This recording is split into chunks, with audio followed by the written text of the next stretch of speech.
of course, you were thrown out of this town many years ago. Yeah, I was lucky to sneak back in. Here's Dave Wenham, the head coach of the Buffalo Destroyers, still searching, of course, for that so far elusive victory in Arena League football this year. And he handles it well, I think. You know, he tries to keep his composure so that the team will do the same. And there's Stan Brock, who you may remember him, 16 years in the NFL, 13 with the San Diego Chargers, 3 more with the New Orleans Saints. Actually, I think I got that backwards. 13 with the Saints, 3 with the Chargers. Did you ever bang heads with him? Yes, Stan. In fact, people may remember this, Buffalo Bills fans. In 1989, we played the New Orleans Saints in that snow game. And Stan was lined up on the other side, and he and I, we got a little acquainted. We got friendly. Set to go. First half of action. Bjorn Nitno will kick off for Buffalo. Back to receive is Mark Ricks, and we are underway as he makes the catch in the end zone and brings it out, and he's got running room up the center of the field. Ricks trying to get to the outside as he crosses midfield, finally hauled down from behind by Eddie Brown. Yeah, that was just a poor kick. You got to get more air under it to get your coverage team down there. All right, here are the Cellular One starting lineup for Portland. It's McGowens, Briggs, Butterfield, Reed, Abdul Salam, Pratt, and Bowen. And the starting quarterback is Ron Lopez. You see his QB rating at better than 108. 28 touchdowns and only 4 interceptions. Not a bad ratio, and he's 8th in quarterback rating in the Arena Football League. He got hit as he threw that one right there as Big David White came blitzing in and crushed Lopez, and the pass goes incomplete. Yeah, he hit Lopez with a flying elbow drop before Lopez knew what was going on. And you saw the pass dropped at the end of that thing, and that's one problem this Portland team has had this year is hanging on to the football. All right, for the Buffalo Destroyers, brought to you, of course, by Cellular One. Familiar defensive lineup: Williams, DeWitt, Hasselrig, Rowland, Burst, Brown, Olive. Back to the line of scrimmage. It is second down as Lopez brings the Forest Dragons and gets them ready for second down action. Here's his pass. It's caught on the far side. Coverage over there by Kevin Jackson. And the pass is caught by Pratt. And Pratt's a little slow getting up over there, and that's because Jackson came with the hammer. He closed on this and puts a nice hit. Watch him keep his legs running right there through the tackle. And then you just wad him up into the corner. Out of Cal State Chico. 5 years in the Arena Football League.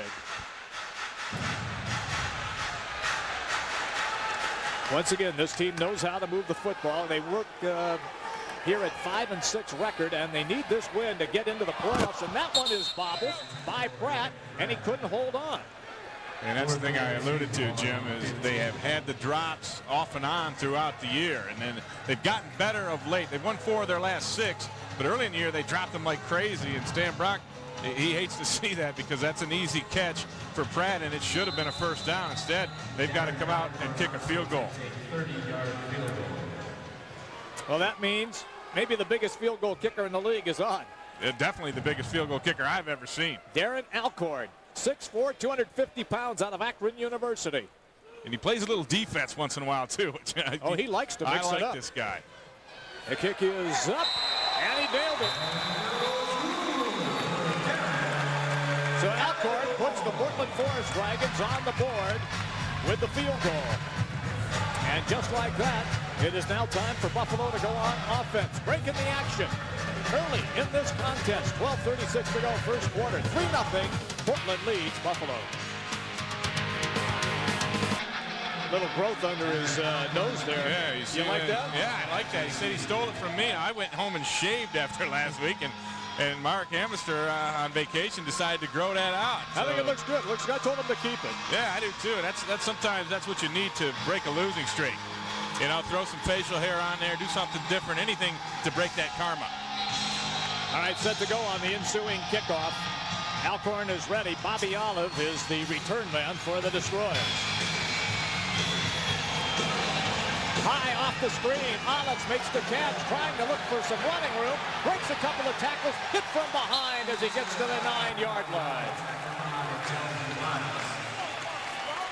That was a good kick from Alcorn, too, way up on the screen. And that allows the coverage team to get down and cover and get down there and then make a play. And that's the opposite of what we saw when Buffalo kicked off. All right, here are the starting lineups brought to you, of course, by Cellular One. The Buffalo offense: Olive, Williams, Rowland, Hasselred, DeWitt, Brown, and Burse. Buffalo's, I'm sorry, Jim. Tony Kimbrough, the numbers on him, increasing his percentage now up to 91. Remember, he was out for several games because of ankle injuries. Kimbrough's first pass intended for Brown and knocked away. Pretty good coverage that time by Delvin Miles. And Miles just jumped the route. It was a slant route coming inside quick, and he jumped it, and that's what he'll do. And he has great anticipation and great anticipatory skills, so you'll see a lot of that out of him. Cellular One now bringing you the Portland defense. It's Ricks, Miles, Briggs, Butterfield, Reed, Pratt, McGowans, and Bowling.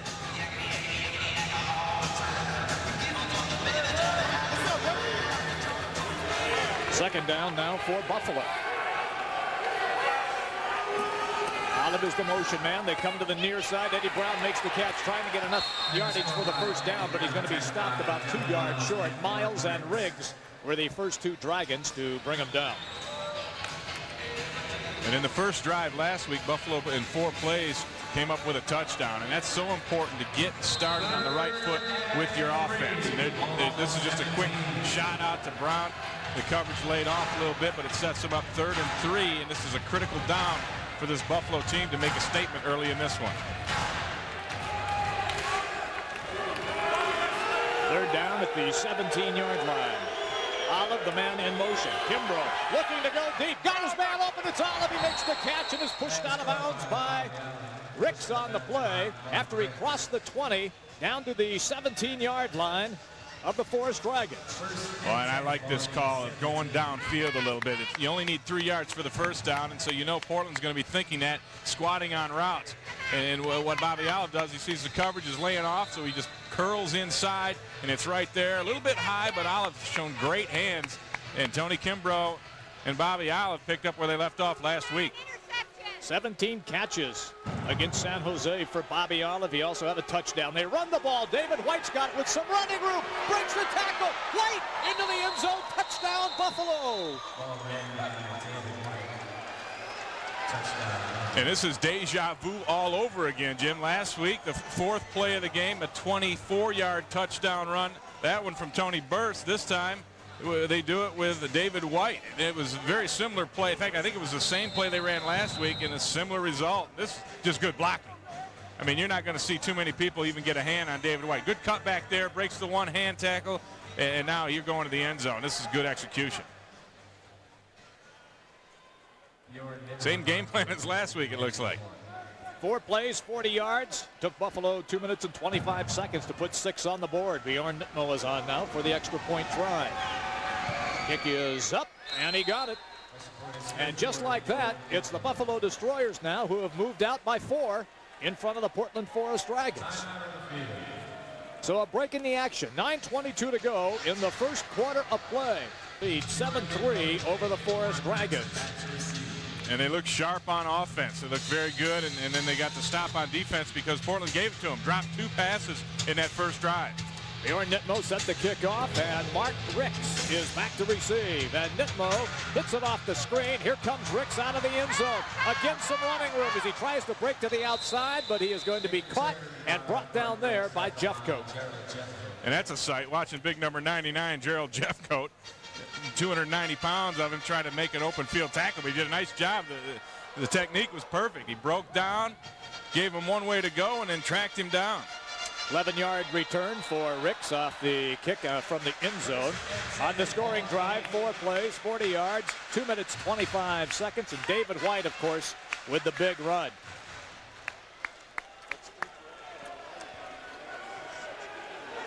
David White's run was a 16-yard run. He could have taken it in from 34, He too. could have, yeah, except that 34 is his number. All right, penalty flags fly, and we have a stoppage. To the snap, false start, number 99 of the offense. 3-yard penalty, still first down. That's big Chuck Reed, who is moving out of UNLV. He's a 3-year player in the Arena Football League. Chuck was with Anaheim last year along with Tom Briggs, who was number 93, another one of the big offensive linemen for these Forest Dragons.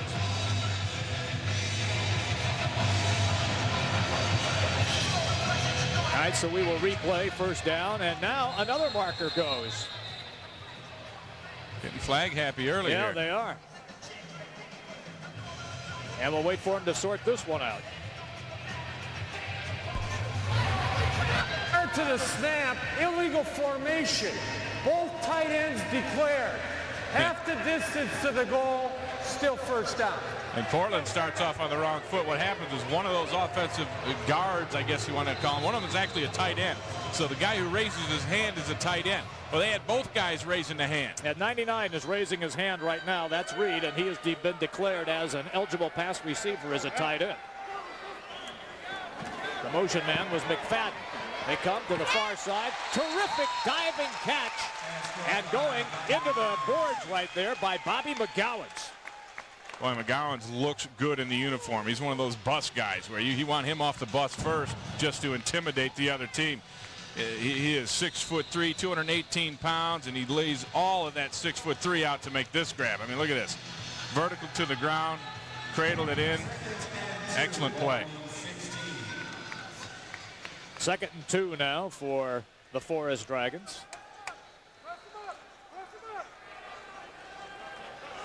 Lopez brings him up to the line of scrimmage. Motion man McFadden wants to go deep. You got McFadden out there, and he hauls it in. Touchdown, Portland.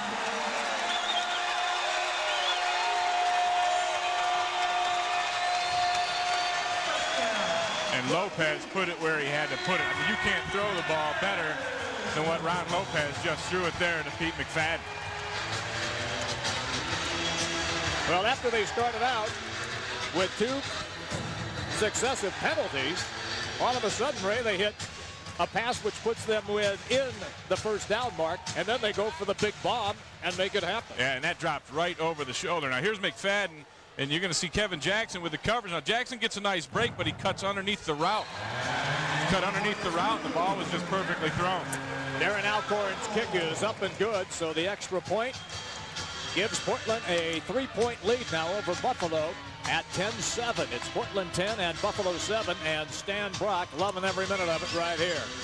You know, we were talking about how Stan slimmed down a little bit from his playing days. I mean, he was one of those 300-pound guys when 300 pounds really wasn't in vogue. Yeah, and we were talking. One thing he misses, a couple things from his NFL career, is the camaraderie with the guys and training camp. Now, most guys don't like training camp. It's hard work. He said, hey, look at it.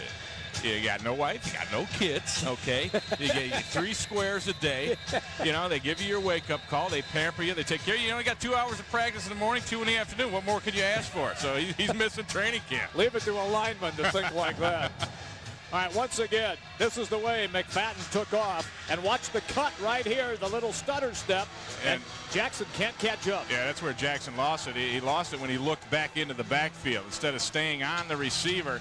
And you know, when you're running forward and you turn your head back, it slows you down, and that's where you lose a step, and that's where Jackson lost it.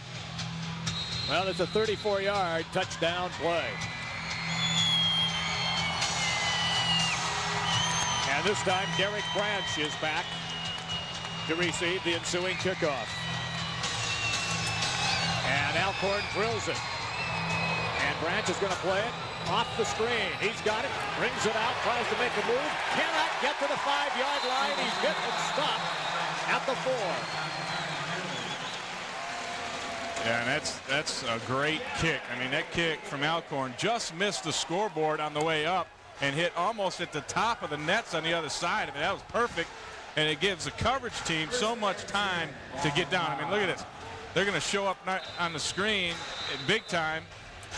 Actually, I'm looking at the big screen in the arena here. But the coverage got down there. They were inside the 10-yard line by the time Buffalo fielded the ball. All right, that means Tony Kimbrough's got his work cut out for him. Olive will be the motion man. You see him flash through the screen right there. They go short instead. Derek Branch makes the catch at the 11-yard line.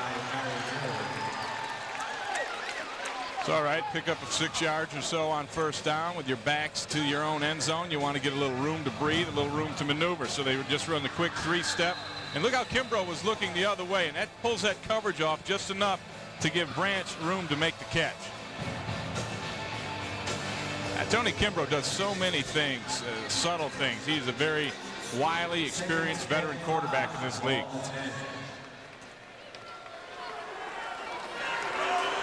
So they got about half of it. It's 2nd and 5. Olive in motion. Kimbrough looks for Olive. He's got it. Should be enough yardage for the first down as he's run out of bounds by Mark Ricks. Good timing again, and the other thing is the time that Kimbrough has, particularly on the 3-step drops. 1, 2, 3, boom, get it out there. You see all the linemen cutting the rushers, and that's what you do to create a passing lane. You know, you don't do that on a normal pass rush, or a pass protection, but when you're throwing the quicks, you just cut their knees out and create that passing lane. So first down at the 16-yard line. Kimbrough is 4 of 5, 36 yards. Olive at the line of scrimmage. Kimbrough pump fake, got hit as he threw it, and that's why the pass was short. They wanted to go to Perry on the far side on a little juke and go move, and Kimbrough got walloped just as he got his arm up into the air to try to throw it. Yeah, Andrew Mitchell came with the rush. You're going to see Mitchell down on this side making his move, and he just beat his man inside with an inside move, and that's Rico Mack trying to block, and Rico's more of a defensive player, playing a little offense this time, and he got his feet turned. Second down now for Buffalo. Perry, the man in motion on the far side. Kimbrough goes up short, intended for Branch, just past midfield, and the pass was too high. And Kimbrough had a little bit of a pressure on him again in that play. Now, last week, Buffalo did not give up a single sack, and that's why Tony Kimbrough was able to complete 30 out of 51 throws. So he needs the time, and when he has the time, he'll get it done. And there's just a little bit of pressure in his face. Bryland Hospital, a proud sponsor of Buffalo Destroyers football. Bryland, it starts with the courage to call.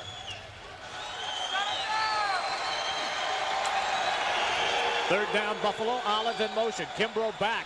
Has some time. Got Olive. It should be enough yardage for the first down as he hits the deck at the 21-yard line.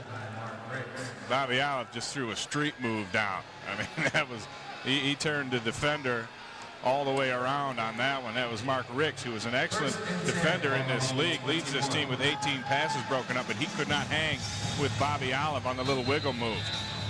And then Kimbrough had the time for Olive to throw that move. And when you get that, that's what happens. You complete passes, you get first downs. Dragons lead by 3. Olive once again will be the motion man.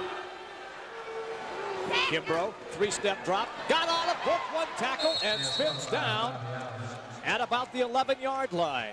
Great spin move.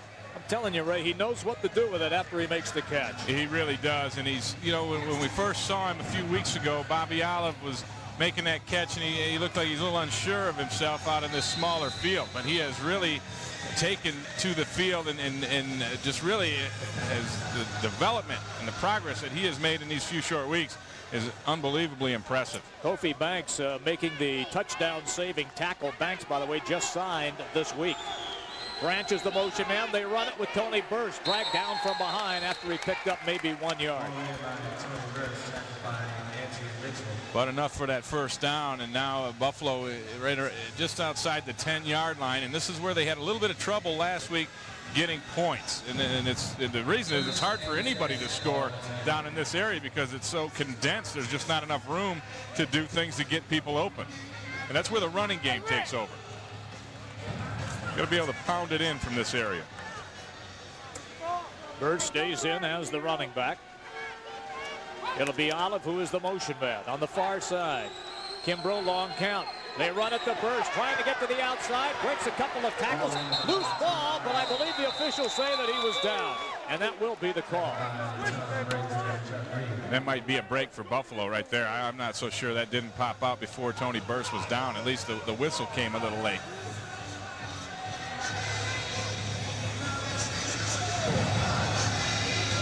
See if we can tell from this angle coming on the outside. Here's Tony Burst.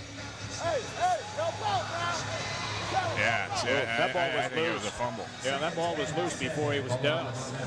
All right, so the Destroyers catch a break.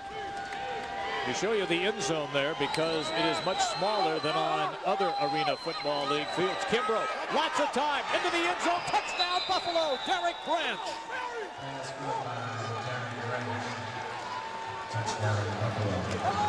I think you said it, Jim. The key to that was the time that Kimbrough had. And that's one thing that'll help you out, particularly down in this confined area in the end zone area, in this red zone, where if your quarterback has extra time, now receivers can shake and they can move laterally and they can get open. So see, Tony's got all the time in the world and then just finds his man Branch in the corner, who got away from Barry Dillard and got himself a touchdown. Mike Kimbrough still has that strong arm. He threw that one off his back foot and it still had a lot on it. Here's Nitmo on for the extra point try. He drills it, and the Buffalo Destroyers have reclaimed the lead. 36 seconds left to go in the first quarter, and Buffalo 14, Portland 10. All right, so now Nitmo will be kicking off. And Ricks is back to receive. 2 drives, 2 touchdowns for Buffalo. This is a good sign. Off the screen, loose in the end zone. Ricks is going to run it out. He's got a lot of running room. Nitmo misses him. Ricks trying to break it up the middle and finally brought down by Kevin Jackson.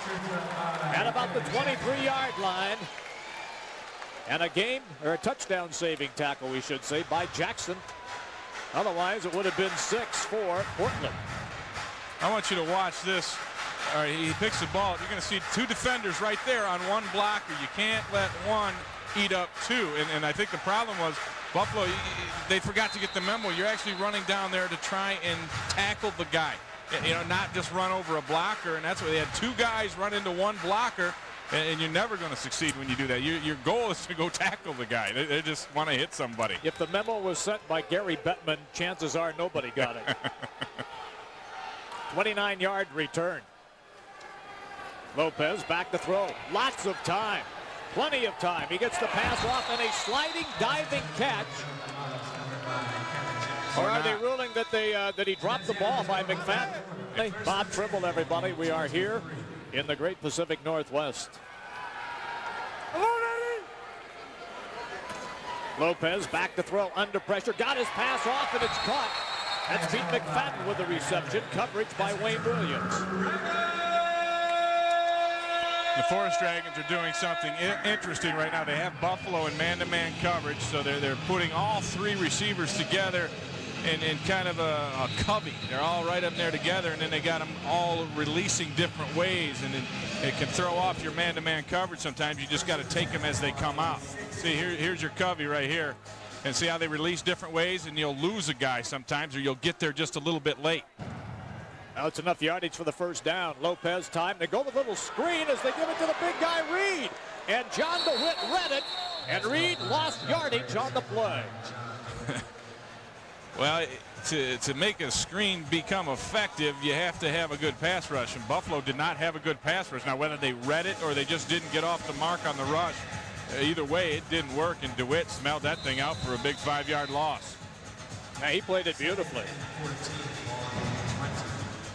See if there's any pass rush from Buffalo. I mean, there's no pass rush. No, they got held up. Yeah, these guys are blocking like crazy. Apparently, they didn't get the play call because on a pass, on a screen, you're going to let your man through, and then you dump the ball over his head and go upfield. Lopez to throw. Wants to go to the end zone. Got a man open. Touchdown, Portland. It's Pete McFadden. Pete McFadden is taking Kevin Jackson to school right now. And Jackson is failing the grade. It's the 3rd time tonight that Jackson has undercut one of the routes, and the ball just goes up over his head, and McFadden's there to catch it. We had a big holding, though, on the top of that one. That should have been brought back. There was holding on the Forest Dragons, but it didn't get called. And here you see Jackson cut underneath again, and his eyes are back in the backfield. He's not looking at his receiver. Alcorn on for the extra point try, and the kick is up, and he drills it through. So Stan Brock's team reclaims the lead. Buffalo trails the Portland Forest Dragons, set to go now on the ensuing kickoff. Alcorn is ready. Derek Branch is the destroyer back to receive. Yeah, we're out in the Wild Wild West. We got a shootout going here. Yes, we do. Off the screen, Branch has it. Looks for some running room. Got a seam up the center of the field. Spin move as he crosses the 15. Knocked down finally at the 17-yard line, and some rough stuff going on afterwards. Chuck Reed and Derek Branch exchanging telephone numbers for later on tonight. There's the touchdown. I want you to watch up here. This is holding right there. See that? And they got away with it. Ends up to be a touchdown. All right, let's quickly head down to the stands. Here's our Bob Trimble. Bobby. Yeah, guys, a chance to be in the stands with Warren Hull, who coached offensive coordinator, receivers coach for, of all people, Chris Perry at Adams State in Colorado. What do you think of this game tonight, this indoor game? Indoor league is tremendous. It's a lot of fun for the fans. Throwing the ball as an offensive coordinator, I love it. Yeah, I was going to say defense is at a premium in this particular league. You had a chance to coach, Chris. What are some of the big talents that you think he brings to this game? Well, I think Chris is a big physical kid. He's a 6'3" kid, over 200 pounds. And he just is a great ball possession receiver. I think the people in Buffalo are really going to come to love him. Okay, thanks so much, Warren. Warren coaching high school football now in Eastern Washington. Let's send it back upstairs to Jim and Ray. All right, Bobby, thank you. Eastern Washington University, my alma mater, not far from there. I believe, was it John Kitna came out of there, did he not? Won a national championship a couple years back. Kimbrough's pass is caught. Olive makes the reception. He's got enough yardage for the first down. Well, Bobby Olive just continues to impress me. How good this guy can be in this league is I couldn't tell you, but it's going to be pretty good. He catches everything, and now he's more comfortable with the dimensions of this field and how to get away from people. Here he is on a little stop route, and what he's done a lot better than when he first started was running after the catch and knowing where people are coming from and getting extra yardage. Now you're talking about Eastern Washington. Kurt Schultz of the Bills, of course, the most notable to come out of Eastern Washington. After me. Yeah, second most, exactly. Yes.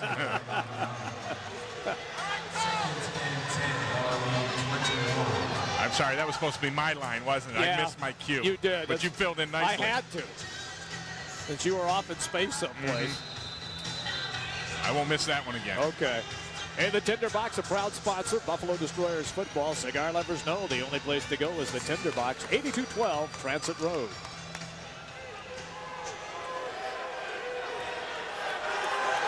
A little confusion with Buffalo. Kimbo trying to get, and he's going to have to call timeout because they couldn't get the play off on time. And Dave Wyndham saying, what's going on here? Branch and Olive were on the opposite sides of where Coach Wyndham wanted them, where Tony Kimbrough wanted them. And this timeout brought to you by M&T Bank. M&T Bank, all the bank you'll ever need, it's M&T. I would think at this time that the Destroyers still feeling pretty good about themselves here. Every time they've touched the football, Ray, they've put points on the board. Yeah, that offense is looking very sharp. Tony Kimbrough has had time for the most part. Now, they did have a drop from Derek Branch in this particular series, but Olive made up for it. And that's one thing that we saw a lot earlier in the year with this team, but we haven't seen much lately, and that is dropping the football. The hands have gotten a lot surer, in particular Bobby Olive. I don't think I've seen Bobby Olive drop a ball. Hey, everybody, for the best sports news and talk in the region, of course, it's Fan TV, and it's right here on the Empire Sports Network. Weekdays at 4:30, the primetime show at 9:30. All the interviews, analysis, news of your favorite teams throughout the region. It's Fan TV, your sports source on the Empire Sports Network. Kimbrough to throw, hook and go. He had Branch open, but the ball never got there because Bobby McGowan's used all of that 6'3" frame to jump up and knock that pass down. Yeah, and you're right. Branch had his man turned around on kind of a skinny post move where he faked a little bit outside and busted that thing inside, and here it comes, and it's right into Branch. But I tell you what, it hit the branches of Bobby McGowan's huge, long arms. And that linebacker can't move, so you need a big, tall guy in there, and he can just throw the arms up and knock things away. He's got to stay in that box. 3rd and 10, Olive is the motion man. Kimbrough drops it off, ball almost tipped off. It was tipped at the line of scrimmage and never made it to David White. McGowan's tried to make a play. Bowen tried to make a play. Yeah, and that was close because if they don't, if Bowen doesn't tip that thing, David White had plenty of room along the sidelines, it could have been a big play for Buffalo. And Buffalo was close twice last week with that same kind of play. And I mean, it's just a game of inches. And if you can get that ball up over top a little bit better, you got a big play coming your way. They'll go back to that, I'm sure. And that means Bjorn Nittmo is on to attempt the field goal. This will be his first field goal attempt of the night. He's been picture perfect on 2 extra point tries. The kick is up. It's long enough, and it looks good enough, and it is.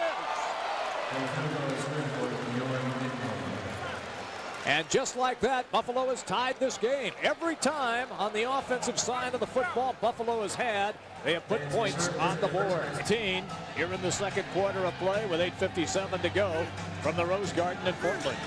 And that kicking game is so important. I talked about it earlier, and the Forest Dragons have the top kicking game in the AFL. Bjorn Nittmo just answered, and the field goals are 1 apiece right now, and that's something in a close game like this you got to keep track of. So far, every possession has resulted in a score, 4 touchdowns and 2 field goals. Buffalo trying to play a little better defense this time on the ensuing kickoff, and they do. As Ricks is shoved out of bounds, held up there by Wayne Williams. And Nittmo put that one into the soft net. That would have been a nice field goal try. 10-yard return, bringing it out of the end zone. It was a 57-yard kickoff. All right, that's Ron Lopez stepping into the huddle now as Portland reclaims the offensive possession. Lopez this is his 8th start of the season for Portland. Their quarterback James Guidry injured his spine in the 3rd game of the year, and he's doing well in his recovery, but Lopez has come in and done a nice job. Well, they just had a little flick pass to the sideline to Pete McFadden, but he stepped out of bounds after only going about a yard and a half or so, and that was it. Well, they ran that thing to the short side. And I mean, when you talk short side in this field, it's a short side. What's Trimble got on now? Yeah, well, Trimble's on, last time in San Jose he was hanging out with the ushers. Now he's doing the mascot. Bobby T. Been in the weight room a little bit. He has been. Now, I guess that's a forest dragon. I didn't know that. I guess they're indigenous to this part of the country.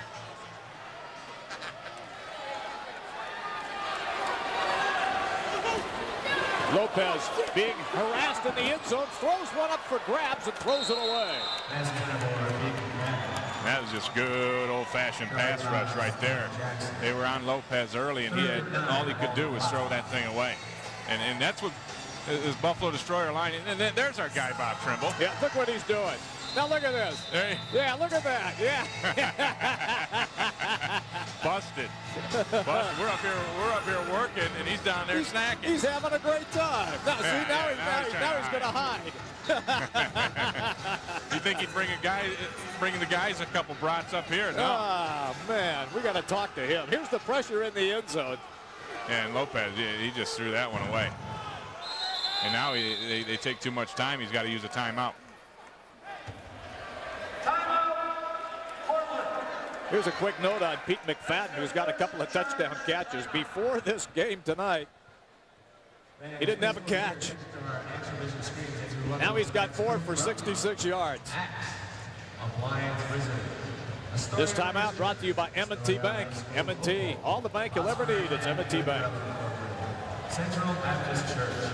And this has been, as you said, Jim, every possession has resulted in a score. And this is a good time for the Forest Dragons to melt down here, backed up like this.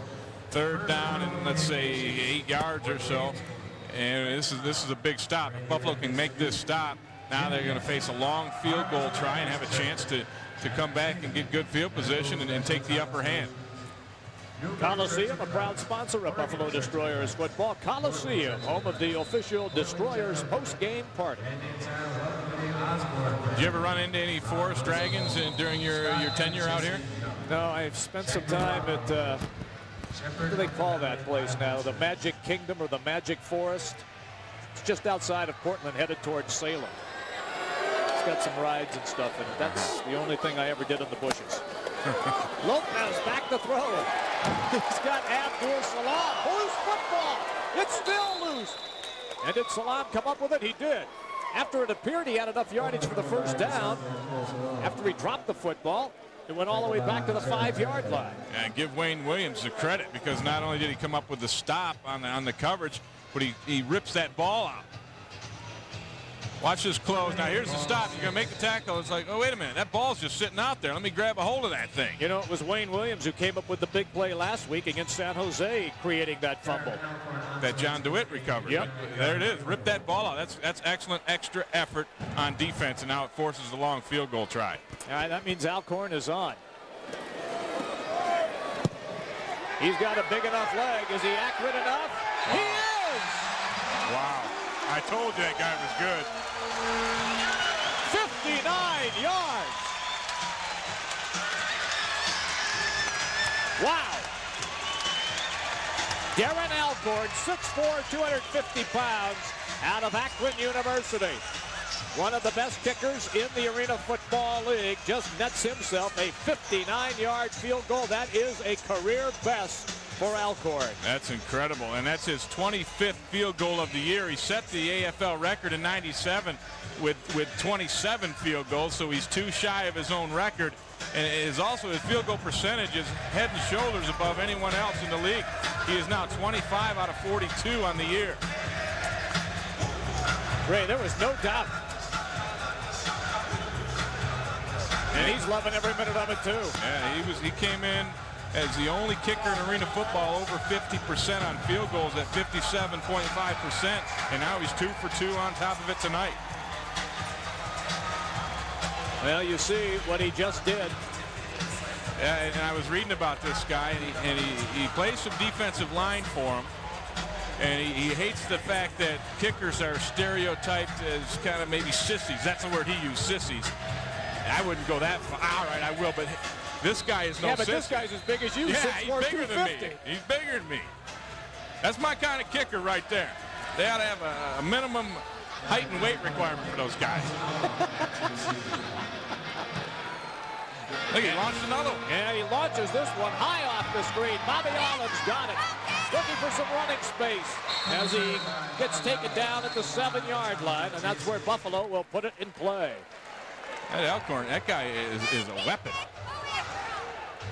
Top kicker in Arena Football right there. That's very impressive. Likes to play a little defense. Look at the pipes on that guy. That ain't no kicker I've ever seen. He works for the Simpson Timber Company as his real life job. Is he a logger? He's a logger man. Well, that's big out here.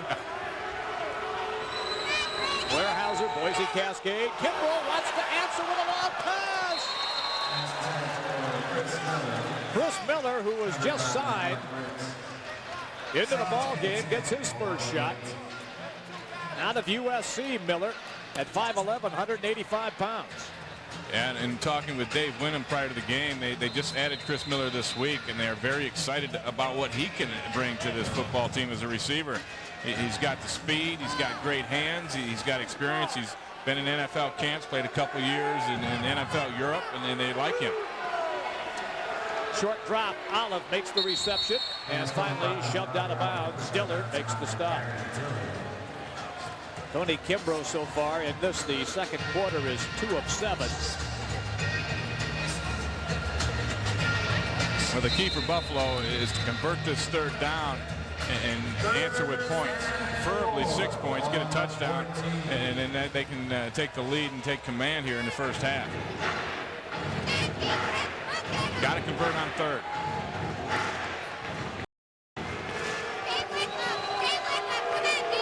Kimbrough up under center. Looking, got some time. Threw that one away. Some confusion there as Olive and Perry had run similar patterns, and then Perry broke it off and started streaking down the field, and the pass went to an open space. And after the play, Tony Kimbrough was gesticulating all over the place. Hey, you guys are supposed to do this, that, and the other thing, and nobody did it. He was doing what? Gesticulating. I think I got a shot for that. I'm okay now. I hope so. I hear it's contagious. And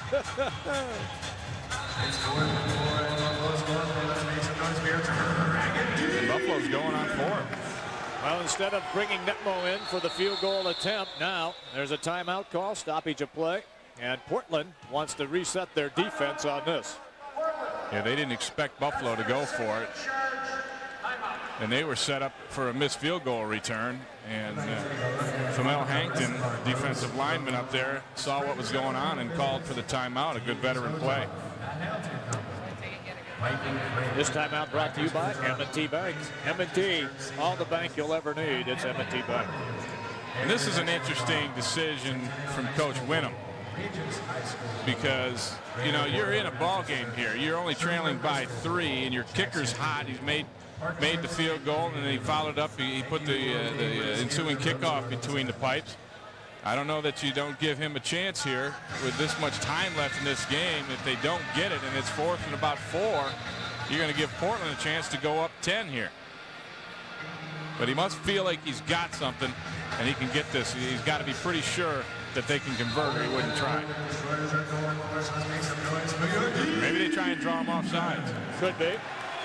At any rate, we're going to see what happens. Kimbrough looking under pressure. Hit from behind. Ball is loose, and they rule it an incomplete pass. Saying that Kimbrough's arm was going forward. And then the flag comes out after that, but boy, you have to wonder about why or what Dave Winham's thinking and going for something like this early.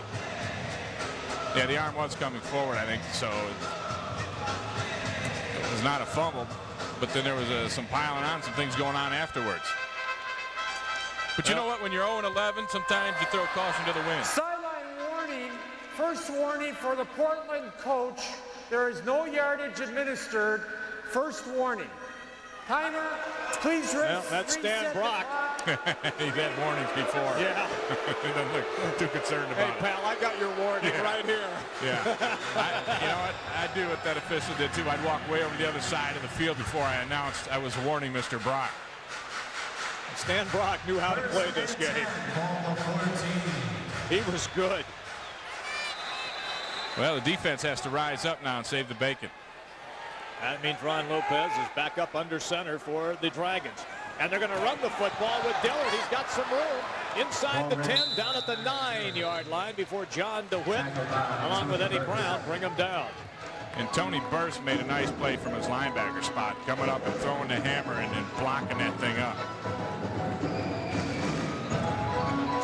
Now here's that last play where Buffalo's going for it on 4th and 4, and they just went with the quick turnaround routes, and Forest Dragons jumped those routes. There was nobody open right away for Tony Kimbrough, so he tried with the pump fake, and then those guys will release and go longer, and he just tries to lay it up and get it to him, but the rush got there. Actually, that pass was almost picked off, but a errant foot came up and knocked it away. And penalty markers fly back by the quarterback, Lopez, as the pass goes incomplete, intended for McFadden. And Lynn Rowland is making a case with the officials. He might be the guilty party on this. Usually when you're the guy trying to explain something, and I think that's what happened. They held Rowland. I think he was. And he was making his case for that. Yes. A lot of litigation. Well, they go to a couple of different schools. One is finger pointing school. Right. They go to that. Holy. Number 33 of the offense. 8-yard penalty. Repeat second down. And the other is plead your case to the zebra school. Well, it worked for Lynn Rowland. He did both. He pointed and pleaded.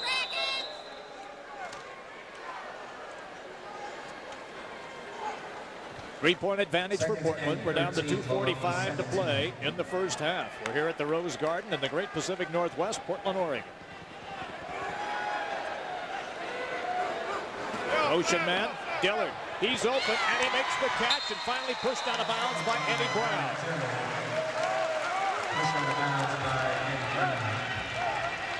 He was awful close to getting the first down down there.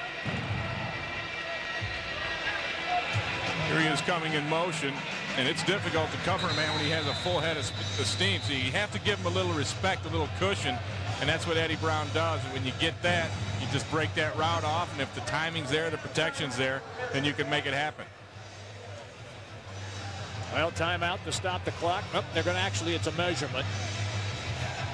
So it's an official's timeout. They'll bring the chains all the way across the field. Well, you talked about it, Ray, when you're only down 3. Now, you could be down 10 if they get 6 in the extra point out of this. And in particular, in that kind of field position where Buffalo was, right around their own 10-yard line, you're giving the Forest Dragons, if you don't make it, an awful short field to work with.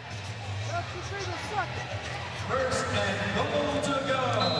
Well, you know, I was saying sometimes, you know, you get to be 0-11 and you get desperate, and you know, desperate times call for desperate measures. Agreed. From the 4, they run the ball. Running room. Did he get into the end zone? Yes. Touchdown, Portland. It's Britt Bowden. And that had to be one of the ugliest touchdown runs I've ever seen. I mean, Britt Bowen, he took it in, he got it in, but it was not pretty. I mean, watch this guy. He's kind of tippy-toeing, all 250 pounds of him. Little hop step here. He actually got in because Lynn Rowland jumped on his back, pushed him in. I don't know that he would have made it without Rowland's help. Alcorn on for the extra point try. He's been perfect all night long. And now whistle. Lots of pushing and shoving, and we'll wait for him to sort it out. The touchdown, 3 plays, 14 yards, and it's Bowen on a 3-yard run. And it took the Dragons 1:51 to score. Number 18 of the offense. 3-yard penalty. This is the try only. No clock, just a 25-second clock. Bobby McGowan's with motion prior to the snap, so they back him up. But for this big guy kicking the football, this is nothing to him. After he drilled a 59-yard field goal. Yeah, he wants him to move it back. Oh, and he missed that one. How about that? Wow. A real rarity. Well, at any rate, it's 26-17. Portland out in front. Bowen with the 3-yard touchdown run. Gotta wonder if that's going to come back and haunt him. And, well, it's haunted him already. We'll see if they can overcome that now. All right, the kickoff. Bobby Olive is back to be taken off the screen. It's loose in the end zone. Still loose. Olive scoops it up, tries to get out, and does before he gets out of bounds. And they're going to back it up. I think he got out of bounds just outside the goal line. I think he was pushed out there. And it's kind of scary when you know that you got the thundering herd coming down after you. Watch, he's going to be looking up for the herd and not the football. Where are they? Where are they? I know they're coming. And he's kind of feeling around, groping in the dark to get his hands on the football. You're better off getting that football and then worry about the herd. Well, so Tony Kimbrough is going to have to be tossing out of his own end zone. Looking for Olive. He makes the catch and hauled down at the 10. Ricks with the stop defensively for Portland. Here's Bobby Olive starting all the way back against those boards. It's just going to break it out quick, a timing pattern. It's right there on time. And then he'll take a hit. And you see Bobby Olive a lot of times take big hits like that. He'll go backwards because he's not that big. At 6 foot, 165 pounds. He's got the sure hands, he's got the moves, but when it comes to a physical confrontation, Bobby Olive's going to lose that one.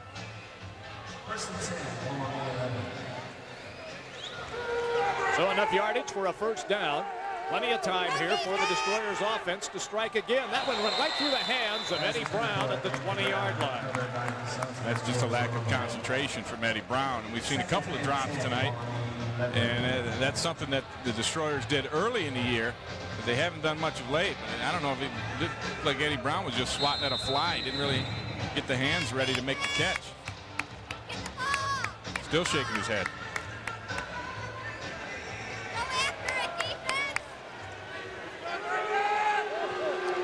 Olive has 7 catches for 70 yards. Other receivers just 21 yards total. Kimbrough got his man. It's Eddie Brown as he crosses midfield and finally gets knocked down at the 22-yard line of Portland. Well, that's a veteran quarterback move right there. You throw to the receiver, and he doesn't make a good play.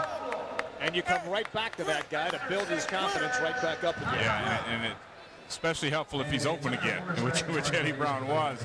And see, Kimbrough was actually going to go over to the other side. It was covered, and so he goes back to the second option, Eddie Brown, and that's open, and Brown redeems himself with a grab.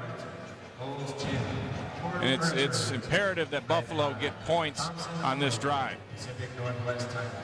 And they have plenty of time, 46 seconds in arena football. The last 46 seconds of a half or of a game is an eternity because they stop the clock on going out of bounds and on incomplete passes only in that final minute. So you can have plenty of time to move that short distance down the field.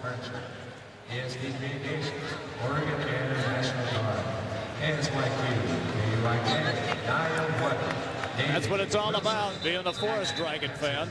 Speaking, well, I hope it doesn't leave a deposit on her head.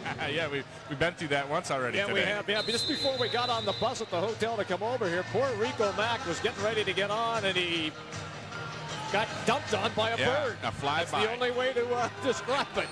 A flyby dropping. Everybody thought it was funny except Rico. Going to the end zone. He had all of it open, and the pass was too high. So the marker is down back at midfield. And you were right, because Bobby Olive was definitely open. And he's got blazing speed. Look at him. He's hitting full speed, coming off a little shake move, runs around his defender, and they actually double teaming him. They got one guy to chip him early, and then they're trying to pick him up with another guy late. Number 71 of the defense. 8-yard penalty, automatic first down. Well, that's huge. That's Chris Butterfield. Speaking of huge, 6 feet 305 out of Humboldt State. I guess if he's going to hold, it's going to be pretty easy to spot him. And now somebody said something, and They they're sure going to get did. another one. I think it was Bowen who may have said something. Got to watch what you say out there. They're going to mark it off again. Unsportsmanlike penalty, number 71 of the defense. 8-yard penalty, automatic first down. Well, that's 16 yards in penalties against Chris Butterfield. He stood behind Bowen and uttered it, but the officials still caught him. Yeah. Usually, if you don't get in his face and say it, I mean, you can do it offhandedly, you're not going to get hit with it. I'm wondering what he might have said. I'm sure it's not something you say in front of mother or at school or something like that. And look at this, the penalties for this Portland team. They came in as one of the most penalized team in arena football. And they actually 14th in penalties, 123 penalties coming into the game, and a couple of costly ones. 6 penalties already tonight. Kimbrough, 11 of 22, 108 yards and a touchdown so far in this game. They run the ball to the near side. Tony Burse has got it, and he's knocked down as he crosses the 5-yard line.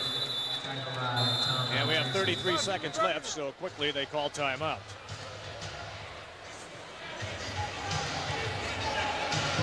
And again, Dave Winham conferring with quarterback Tony Kimbrough.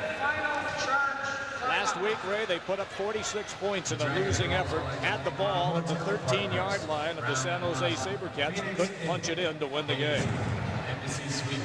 Yeah, and the offense is going along pretty good right now. Now here's Burst with a cutback, and he's got a little bit of a seam, and that's not a bad pickup, really. But you've got 5 yards to go. You've got 33.2 seconds to do it. I believe they have 1 timeout left. So, you know, I think maybe you go to the air. You want to eat some clock here, though, too, if you can. You could probably take one more run at it. It's 2nd down and goal from the 5. You could take one more run at it.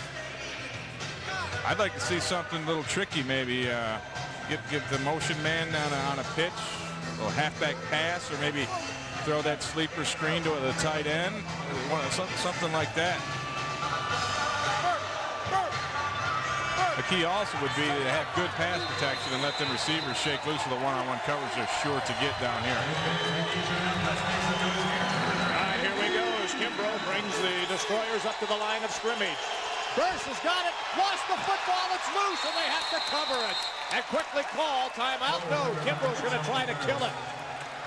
But Burse can't get up the carpet in time. Time running down, we're at 20 seconds. 19 seconds, 18, 17. Burse is going to take the snap and kill the clock with 12 seconds left to go. And the ball is moved back at the 10-yard line. Yeah, and that burns it down, too. So now it's 4th down. Now you have to decide if you want to kick a field goal or if you're going to go for the touchdown. And Nitmo's coming out, so I think they're going to try the field goal. But I don't know why. Look at this. This is the short side of the field over here. And you're going to try and run into that short side? I don't know about that call. Well, that means Nitmo is on. Kevin Mason is the holder. Nitmo has not missed tonight. A field goal or an extra point. Good snap. Nitmo delivers, and he missed it to the left. And it caroms into the stands.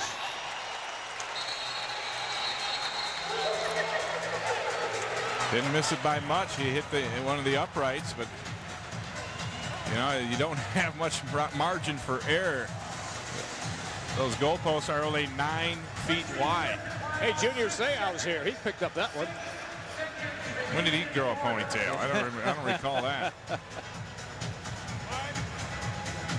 And Junior gave it to Junior. Yep, that's what it's all about right there.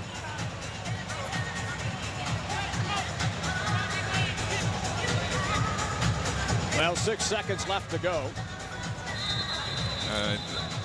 Nitmo looks awful happy for a guy who just missed a field goal.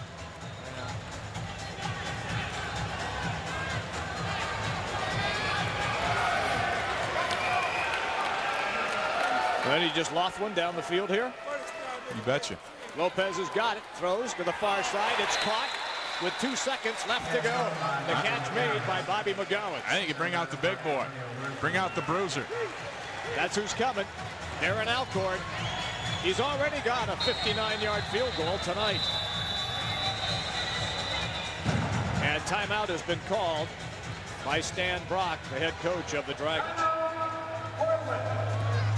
That's the second time we've seen McGowan's make that kind of catch. Boy, he lays out nicely, gets them big old arms stretched out, and he has very sure hands along that sideline. Out of South Carolina State. Look at the arms on this kicker. This is incredible.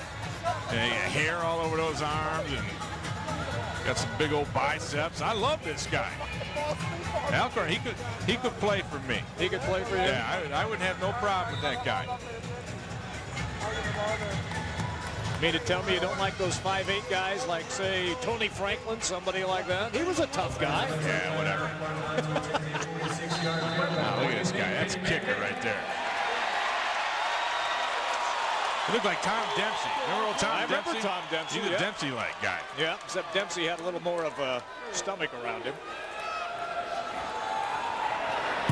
Here's the try. The klaxon sounds. It's long enough. He missed it.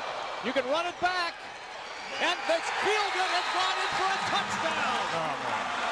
That is Chris Butterfield, who redeems himself. After 2 consecutive penalties, he picks up the loose ball, and it's a touchdown for Portland. Wow. That's an unbelievable turn of events. And no time left on the clock.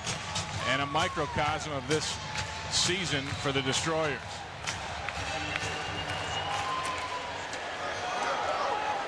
And Alcorn now will have a much closer opportunity for the extra point.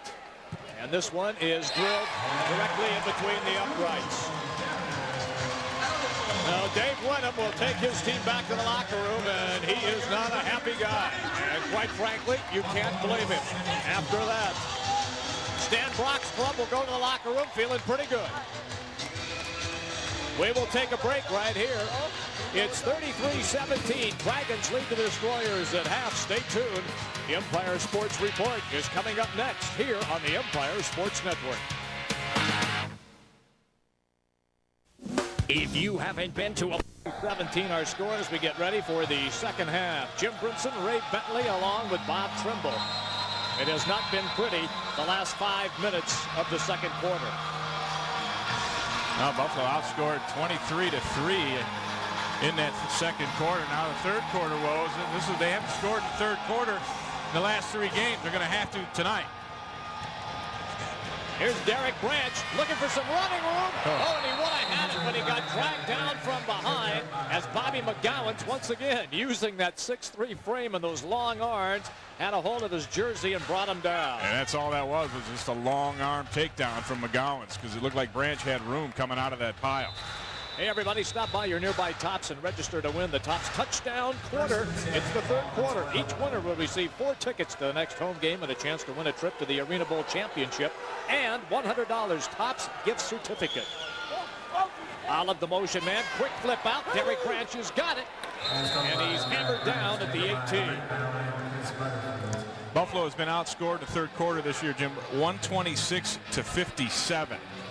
On the other hand, the Forest Dragons have outscored their opponents 112-92. The third quarter has been a big problem for this Destroyer team, and they're going to have to come out of the doldrums to get back in this game in that third quarter tonight. Second half just underway. Tony Burse as they try to run the football, but he gets strung out. Reed was the first Forest Dragon tackler to meet him.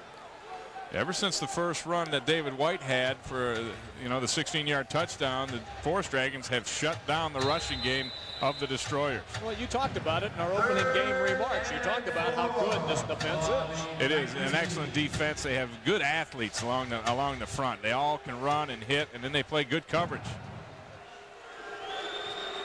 Overhead shot. Tony Kimbrell calling signals. Wants to find Olive. Instead, he goes for Eddie Brown, and it will be enough yardage for the first down. The coverage by Mark Ricks, but it was Eddie Brown who made the reception and then stepped out of bounds right as he crossed the midfield line. Yeah, and this is what the Destroyers need to do. Just get back, set up, throw it on the timing out there, and give Kimbrough time, and do the things they did in the first quarter when they moved the ball up and down the field and didn't have many problems at all. They stay with that kind of game plan and not make mistakes, they'll have a chance. Olive will be the motion man. You'll see him come into your picture right now. Kimbrough going down in the heat. Loose football. Still on the ground. Who's got it? Portland has it.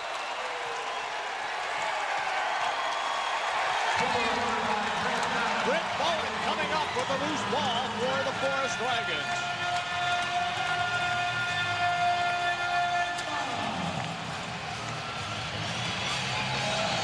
That's the 14th sack of the year for the Portland Forest Dragons. That ties them for second in the league, and then the turnovers are 2-0 tonight.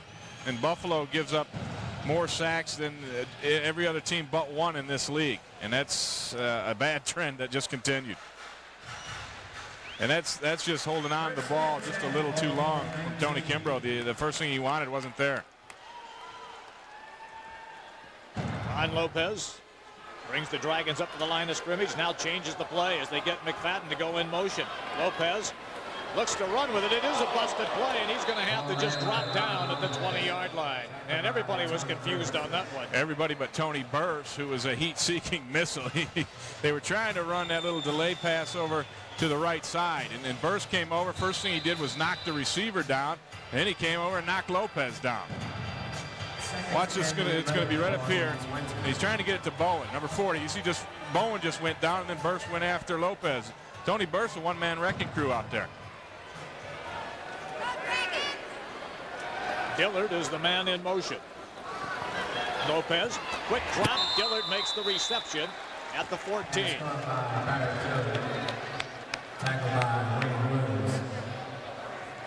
Dillard out of the University of Memphis, 5'10", 185-pounder. This is his third year in the Arena Football League. And Dillard usually is a defensive specialist. Now he's getting some work on offense this year as you try and get guys. The more you can do, they say, the better off you are, the more chance you have of sticking around. Ron Lopez with some spectacular numbers. Only 4 incomplete passes, and he's tossed 2 touchdowns, and he's looking for another. And that one was almost picked off by Kevin Jackson. Yeah, and that's a play you have to make. Kevin Jackson. Twice Jackson had been beaten as he cut underneath. Ray, you talked about it. This time he read that play and should have had it. Yeah, his timing was perfect on this. And, and you take enough chances, you're going to get a chance to make that play, but the hands weren't together. I mean, you got to come. They teach you when you catch the football, you got to have either the pinkies together or the thumbs together to make that catch. And Jackson's hands were too far apart. Well, that means that Darren Alcorn is on again for another field goal attempt. He's already kicked one of 59 yards in tonight's game.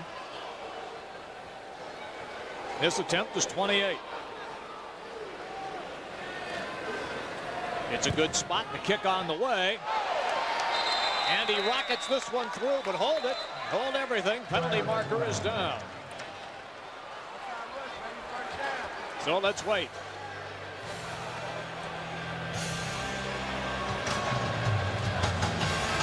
And that lucky young kid gets to hang on to the football. Yeah, a little souvenir.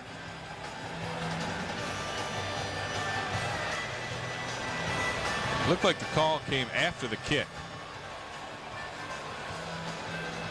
Here comes the announcement. The field goal was cooked. The field goal was good. However, outside rush, which is illegal defense, 5-yard penalty for the previous spot, automatic first down. So they're going to wipe the 3 points You off. betcha. Oh, and now we got another flag flying out there. The tempers are flaring. Yep. So they're going to wipe out the 3 points and keep the football on offense and try to get 6. Oh, Yeah. when you have a 33-17 advantage, you can do that. Unsportsmanlike, number 63 of Buffalo.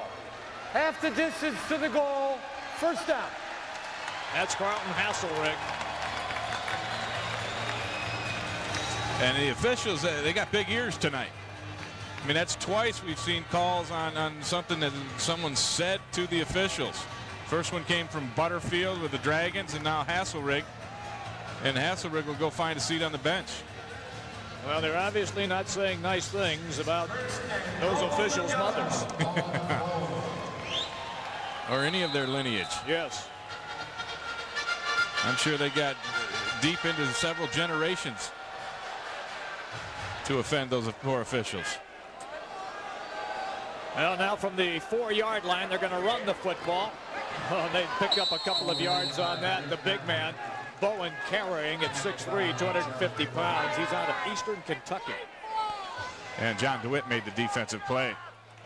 Coming off the backside, DeWitt's going to show up big and just track this thing down and get Bowen right on the back. And then the help arrives. So they give him a gain of 2. It's now at the 3-yard line. It'll be second down and goal for Portland. And this is not the way that the Buffalo Destroyers hope to begin the third quarter. Although in their last 3 games, they've been unable to score in the third quarter of play. And now motion everywhere, and well, there's plenty of hankies on the carpet.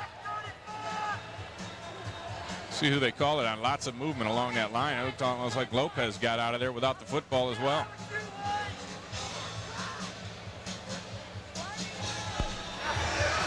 Prior to the snap, offside, number 88 of the defense, made contact, half the distance to the goal, still second down.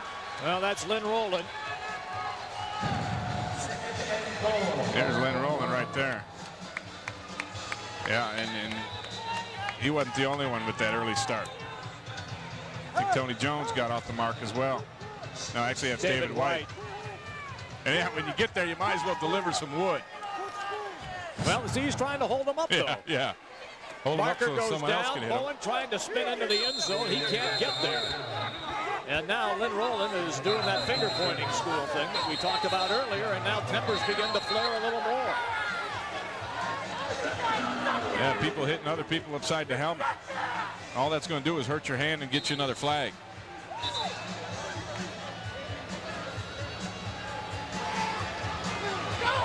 Always amazes me when football players start flailing around. They got so much padding on, you can't hurt the guy. Unless you're Mean Joe Green against Lyle Alzado, where you drill him in the belly. There you go. Offside, number 88 of the defense. Half the distance to the goal, repeat second down. Well, it gets dicey down in this area, and then when it's over, here's what starts to happen. You get people pointing at people trying to slap people, and all kinds of pushing and shoving goes on. You know, I remember being in a Buffalo Bills training camp, and a couple guys got into a fight, Jim, and I said, man, that is so stupid. I would never do that. You're such a liar. No, and then the next day, I go to the hospital to get x-rays on a hand that I broke punching another guy in the helmet. So, you know, how smart was I? But that's a kiss of death. As soon as you say, oh, I'd never do that. That's right. You're the next guy in line. Yeah, yeah. Well, you were always a mild-mannered guy. Oh, yeah. I took it real easy. And finally, timeout has to be called by Portland because they were confused on their offensive set. Well, really, all they have to do is just line up over the ball. Buffalo jumps off sides 2 times in a row.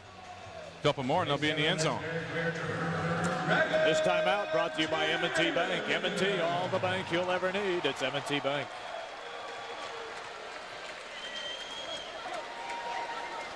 Now, this is always what the fans like right here.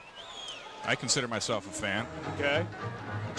Now, do we have a fancy name for this outfit? Wild Wild West.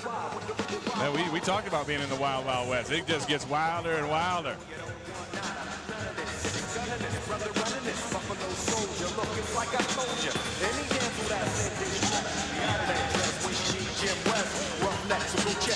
All right, everybody, while we are being entertained by the Forest Dragon dancers, we'd like to remind you that for the best nightly wrap-up of the day, he's not as good looking as what we're watching on the field, but he does know his sports, and that's all that counts.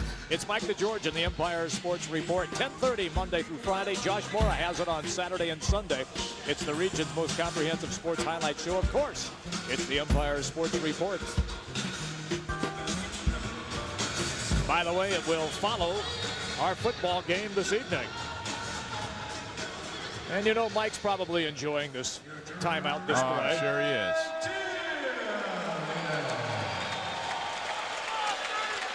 The Dragon ladies. Uh-huh. So you did your research. Took a wild guess. All right, we're back to the real deal now. It's Arena Football League action. Fumble, loose football. Who's got it? Portland does. Bowen comes up with it. That thing went right through John DeWitt's breadbasket. I mean, he jumped on that, and it slipped right through. He had a chance to get his 3rd fumble recovery of the year. It just snuck away on it. Well, that pushes it back to the 2-yard line. And it's right off the snap. Look at Lopez never had a hold of it. That could have been a big break for the Destroyers. They just don't seem to be getting the breaks, though, you know. Yeah. That's been the story all year. Ron Lopez is a big guy at 6'5", 215. He's out of Utah State. They run to the outside. He's not going to get in. As the Buffalo defense comes up big. Rico Mack was there. DeWitt was there. Wayne Williams was there. David White was there. The first guy there was Eddie Brown coming up on the contain. He's the one that made Bowen kind of reshuffle his feet, and that's when the rest of the troops arrived.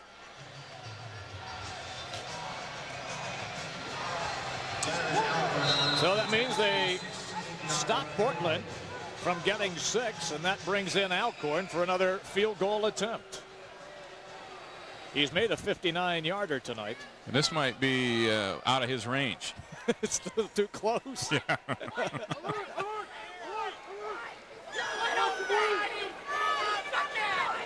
Snap is down, and the kick is up, and he drilled it.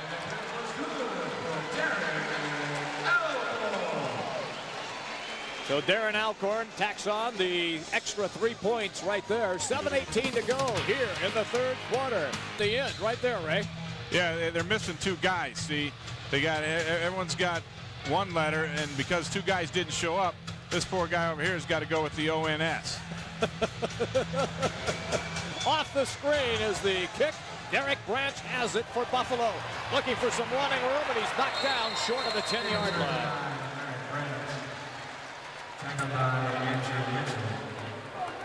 Delvin Miles was there to bring him down, along with 94 Keith Embrick. 15-yard return on the kickoff. Well, this game was 17-17 earlier on, and Portland scored 4 unanswered. Come up with 4 unanswered scores. 3 touchdowns and a field goal to kind of walk away with this thing. It's been the story for Buffalo all year. They play tight, and then all of a sudden the wheels come off. And we've talked about their futility in the last few games in the third quarter. Olive is the man in motion. Kimbrough to throw, went underneath. Perry had it and lost it when he bounced off the carpet. That, I believe, is the third drop of the night by the Buffalo receivers. They're not helping Tony Kimbrough. And he has to get rid of this thing because the pocket starts to break down here at the end. He'll get hit a little bit. Oh, that was a cheap shot on the side of the head. That should have been called. Yeah. Well, apparently you can hit the quarterback late. Just don't say nothing bad to the official tonight. 2nd and 10. Branch is the motion man. Kimbrough to throw, goes over the middle. He's got Bobby Olive, shakes a tackle, still on his feet as he crosses the 20 up at the 21. He's got enough yardage for the first down. And that's the thing that Bobby Olive has gotten better at. This is his 4th game of feeling where the defenders are going to be coming from and being able to just make that quick little move, dodge, and then get back upfield. Now here's Olive coming up and just doing a little turnaround right here. But watch this. He knows where this guy's coming. A little shake there, a little shake, get it upfield. It's a nice run after the catch to get the first down.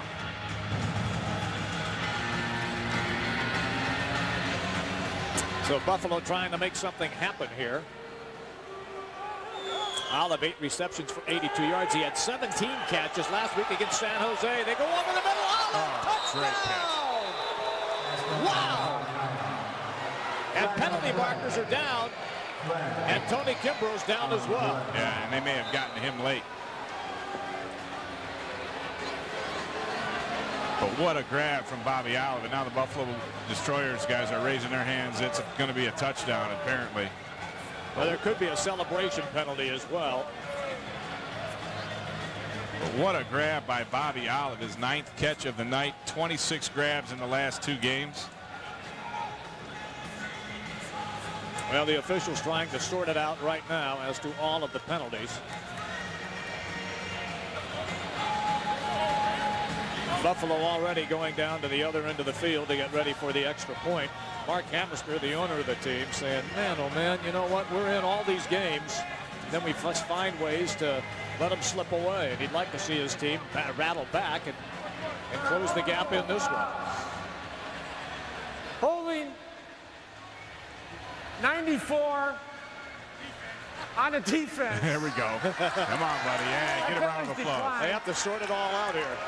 Personal foul, roughing the passer, number 33. That personal foul being administered on the try.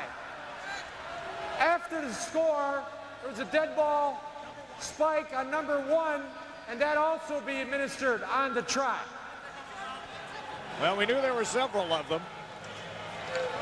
A dead ball spike? Sometimes you have to make notes on everything to sort it all out. This is a terrific catch by Olive. It is. Watch how he gathers his feet, kind of plays off the defender and goes up and catches it at the top. And here's your dead ball spike. That wasn't that bad. I kind of like that. And here's Tony Kimbrough, stands in, lays it out there. Oh, he got rocked. And he did. But it looks like he's okay. He just was kind of laying down there enjoying the moment. It's a 29-yard touchdown pass. Kimbrough to Olive, and the extra point. Nitmo is on. The kick is up, and he drilled it, and markers go down. There's an outside rush again. Yeah, I think that was it. But the scoreless third quarter schneid has been broken by the Destroyers. Yep. Well, they had 2 games where they didn't score in the second half. Please decline. The try is good. And then, of course, last week against San Jose, they did not score in the third and then put all their points on the board in the fourth and almost won that game. And here they are again, coming right back after being down to Portland. Welcome back, everybody. 36-24. Here is our nice play of the game, brought to you by Nice. Now it buys you stuff. It's Tony Kimbrough to Bobby Olive. Touchdown, Buffalo. A 29-yard touchdown toss. The nice play of the game, brought to you by Nice. Now it buys you stuff. Kimbrough and Olive are starting to get a nice little connection, little hookup thing going. On the kickoff, Nitmo is going to drill it, and it's going to bang off the screen high. Mark Ricks bobbles it in the end zone, but it banged up against the board, so that means that it's out of bounds, and it's just the proverbial touchback. And we've already talked about how there's not enough space in the end zones here, where you see how the boards wrap around the corners of the end zone, and that's at each end of the field. Yeah, and you had a fan that was kind of reaching over there, almost trying to become part of the play, and that's dangerous. There you see how the boards are wrapped around each corner of the end zone, so you don't have as much room to operate here. Ray already discussed that in the first half, and the fans are right on the field there. Yeah, and this was the guy right here trying to get in there. Someone give him a helmet. Set to go. Play action out of the end zone. And good defensive pressure that time on Lopez by Rico Mack, David White. And also Jeffcoat forces that errant toss. Yeah, that was just immediate pressure. Rico Mack beat his man right out of the blocks and was on Lopez before Lopez could have the play developed for him. And that's what this Buffalo defense needs to do right now is get back there, get that pressure on Lopez, force a bad toss, and come up with a turnover.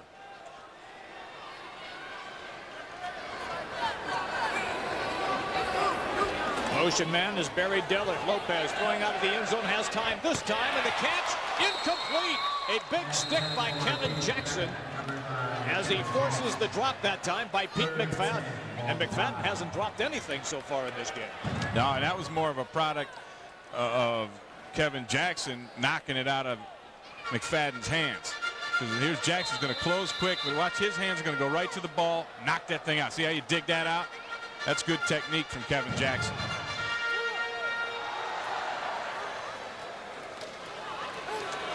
He led the team with 8 tackles last week and had the big fourth quarter interception to get Buffalo back into it.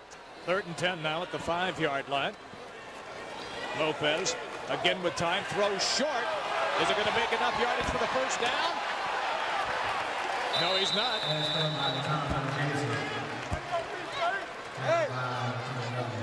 I'll give Tony Jones a credit for he missed the tackle at first, but stayed alive and stayed in it and came back and ended up making the stop. Tom Matajakic with the reception there.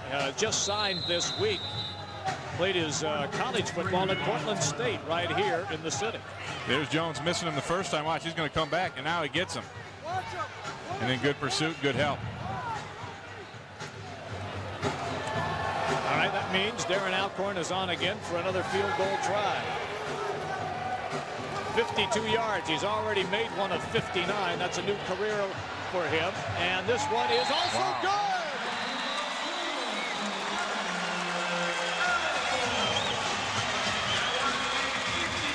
And Darren Alcorn, his 27th field goal this season. That ties the Arena Football League season record, which he set back in '97.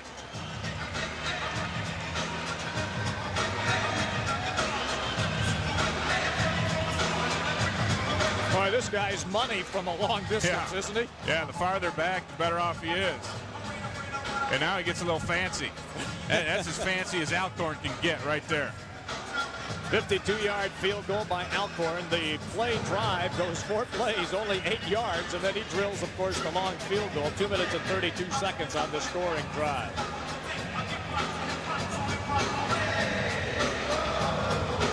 Alcorn playing his college football at Akron University. But, you know, the real key here is the holder.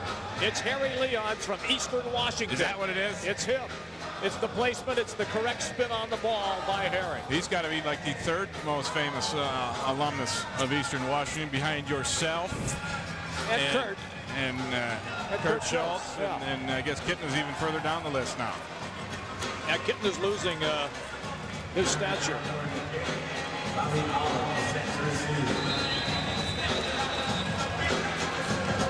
You got to love a kicker that can sweat through a uniform, too. I mean, you don't get that very often. You're really enamored with this guy. I love this guy, and I hate kickers as a rule. But rules are made to be broken. There's always an exception. Off the screen, Olive trying to come up with it. It's loose and bounds into the stands, and the fans have it. And they're not going to give it up. Oh, you got to be careful leaning over there when the bullets are flying. Well, you're here to have a good time at Arena League football, and that's a good way to have it right there. Now, watch, this is dangerous. You go up top like that, and the guy who went up with it lost it. Yeah. Yeah, see, and the big boy back here, he comes up with it. That's just heads-up play. See, he takes that home tonight and says, hey, honey, look what I got. Yeah, and look at how he's protecting that football, covering both ends. Good technique. She says to him, well, that's it for you. We're going to the opera next week. Tony Kimbrough cannot make the pass completion to Eddie Brown. Threw it just a little bit behind Brown. But I think there was disruption in his passing lane, and so he had to throw it out there where he could get it, and then Brown couldn't bring it in. We're counting down to the 2-minute mark here in the third. Hurst is the running back. The motion man will be Olive. You see him break into your picture right there. Wide open, Perry tries to split the defenders and is hauled down at about the 16 or 17-yard line. You know, and I'm doing the math here, and Buffalo scores on this possession, and they're a touchdown and a 2-point conversion away from tying this thing back up. It's amazing, isn't it? Yeah, that's what the thing about arena football is really you're never out of it. All right, more than enough yardage for the first down. So it's first down at the 17. Kimbrough looking for the short drop, goes to the other side of the field. Perry has it, finally brought down as he's pushed out of bounds by Barry Dillard. And they're using Bobby Olive as a decoy right now a little bit.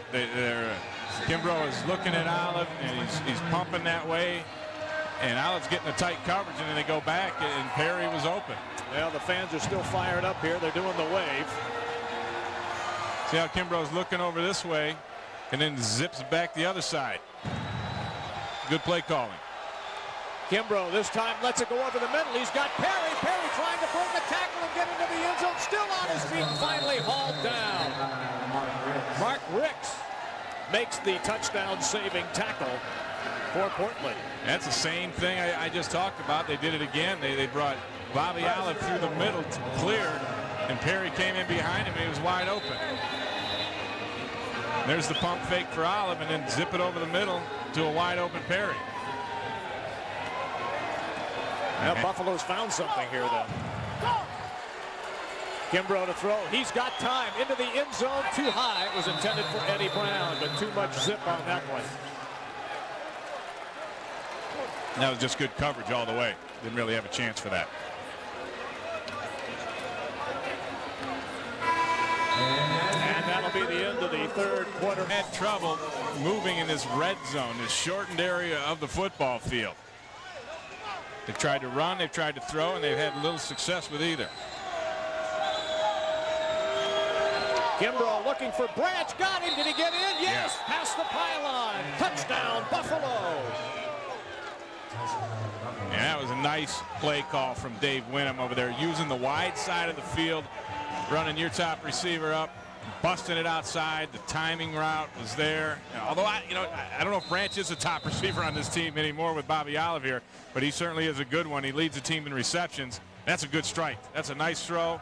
And he got the ball in the left arm, the upfield arm, and broke the plane in the goal line for a touchdown. And Kimbrough with the short drop that time, just a quick 3-step drop, had plenty of time to unload. Extra point try, Nitmo is on. Kevin Mason is the holder. And Nitmo's got one. And now it's an 8-point game. And Buffalo has climbed right back into this one. 14-14 to go in this Arena Football League contest. It's the Portland Forest Dragons 39 and the Buffalo Destroyers 31. Been thrown out of.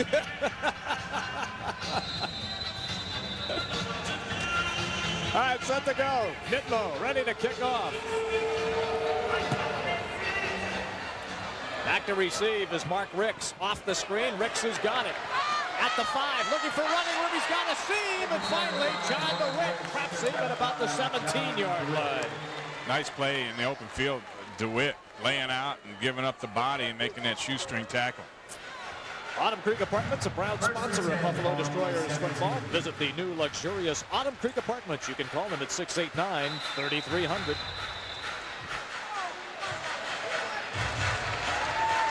All right, let's see what the Buffalo defense has in store now for the Forest Dragons offense. Buffalo actually outscored the Dragons 7-6 in that third period. McFadden, the motion man, the pass is loose, the ball is loose. And it's going to be a Touchdown. Buffalo touchdown. Tony Tony Jones picking up the loose ball. It just slipped out of Lopez's hand. And the break went the other way. And there's a happy fella. And Mark Hamister's loving this. Yeah, and right now you got to go for 2. And Dave Winham he's getting that offense together. And they go for 2 because there's plenty of time left. If you don't get it, a field goal will still get the win. If you get that 2, you're there. Tied up, but that ball just slipped right out of Lopez's hands. And it's an opportunistic Tony Jones. That's a 4-yard return because the yard he just calculated where he picked up the football. Wow. This is just a 2-point game. We still have 13 minutes left to go. It could get tied up here in a hurry. And it's going to be a delay of game, I think, on Buffalo. On the kicking team, 3-yard penalty, still the try, no clock. All right, so if you're going for 2, though, that just gives you a little more operating room, which is obviously why they took that penalty. Yeah, and that's the thing. Rather than try and hurry up and get it done at the last second, Coach Winham says, you know what, we'll give us a little more operating room and see if we can't stick this thing in here for the deuce. Well, on their last touchdown, it was a quick out to the corner to Derek Branch, and that was pretty successful. It's Perry who goes to the far side of the field. Wayne Williams and Olive are all on the same side. Kimbrough looking, has time, into the end zone. It is incomplete, but a marker goes down. But, yeah, I think it might be a little pass interference. Well, they tried to do a little rub route where you got 3 guys coming in the same area and going different directions. Confuse the defense. The coverage was tight, but it might have been early, and it was. Pass interference. Pass interference on the defense, number 20. Half the distance to the goal. Retry. All right, that's Delvin Miles who gets caught with his hand in the cookie jar, so to speak. Here's Kimbrough. He's got plenty of time. Tries to just drill it in there. And you can see Miles was in the back of the screen. But this is Miles working back here on Branch.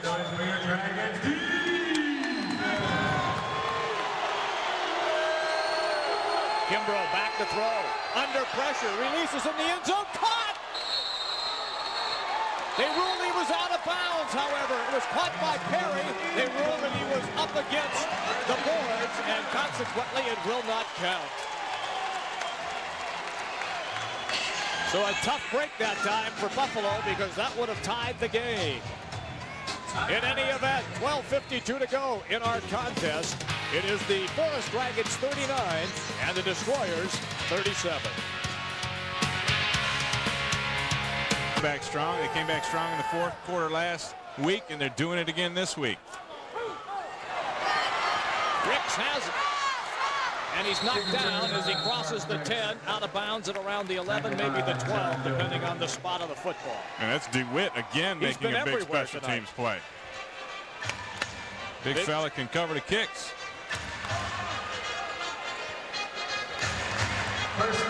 Return of 18 yards on that kickoff.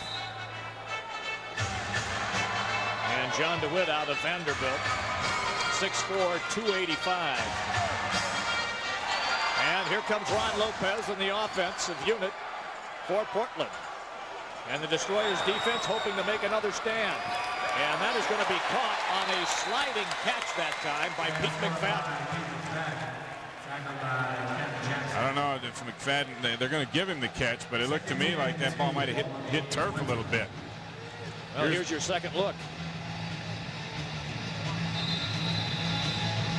No, he kept the arm underneath it. I've been wrong. Actually, I thought I was wrong once, but I was mistaken.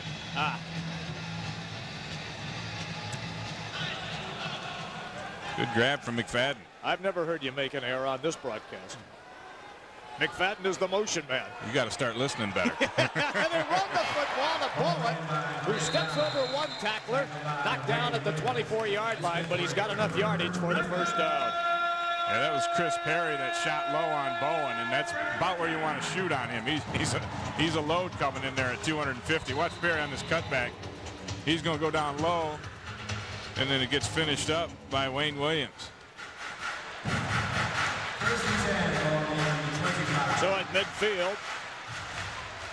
The Dragons offense starting to eat up some clock time as well as driving for the end zone. Lopez again to throw, has plenty of time, over the middle, knocked away at the last moment by Kevin Jackson. Looks like Jackson had his hands on yet another one there. It could have been another pick.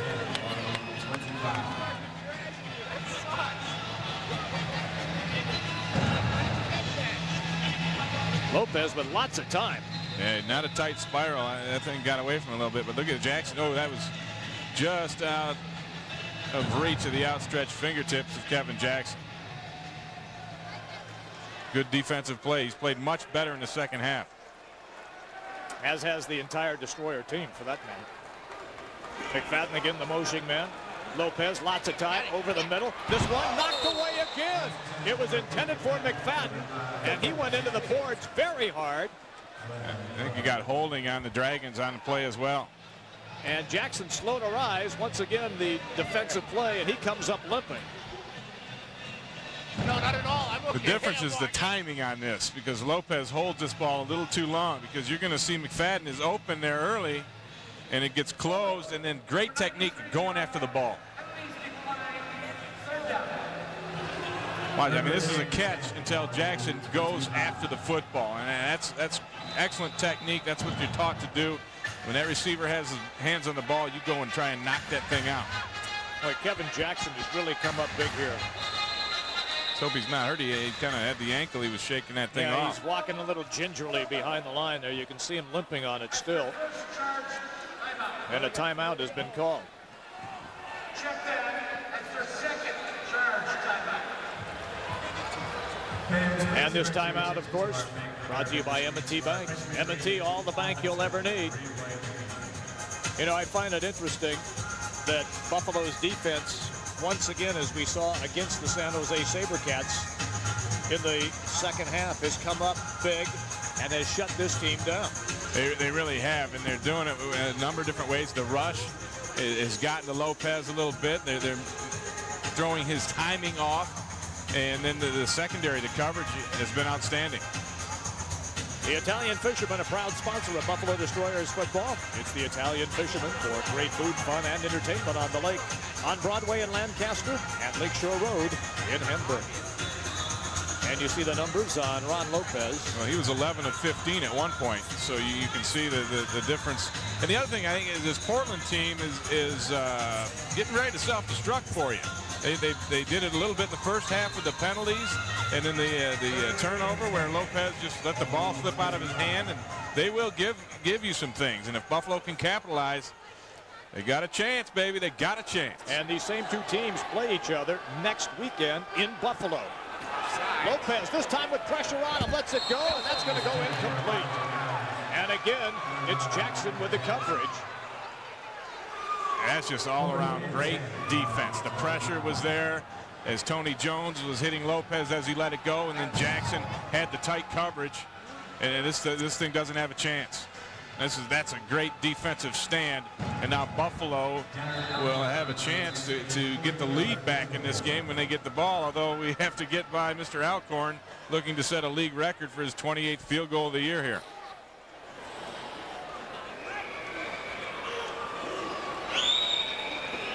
And the snap is good. The kick is up, and he missed it to the left side. Olive trying to come up with it, and he does the smart thing, bang it into the stands. And I think there was a lady right there by him, and he makes sure that she's okay. That's a nice gesture by Bobby. And there's a couple of people who are pretty happy coming up with that ball. And she gave it to the young boy in front. Isn't that nice? No one ever gave me a ball when I was a kid. You were so sincere. Well, they didn't have arena football when you were growing up. I suppose. Okay. I mean, they were still playing with no face masks when you were growing up. Yeah, that's probably true. Look at Bobby right here. That's who he hit right there. And he was asking to see if she's okay, and she says, "Bobby, I'm okay, thank you." Can't kiss a guy with a face mask. Yeah. I think she was going for a little kiss on Bobby Olive. Set to go. Kimbrough's going to throw. He's got his man.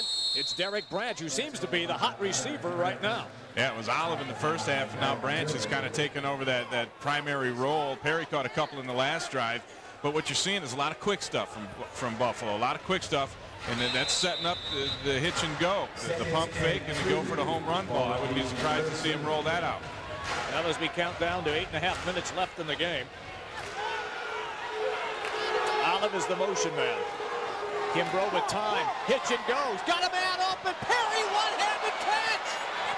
And finally brought down as he crosses the 10 to the 7-yard line. Wow. Best catch of the night. What a grab. And that was that hitch and go I talked about, and they set him up for it.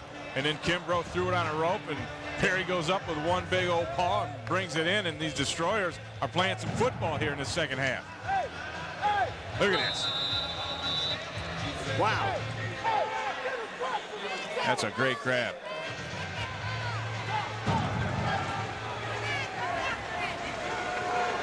They run it this time. Burst trying to pull his way inside the 5 down to the 4-yard line. And so Buffalo has got themselves right where they want to be. Knocking on the door to put 6 on the scoreboard.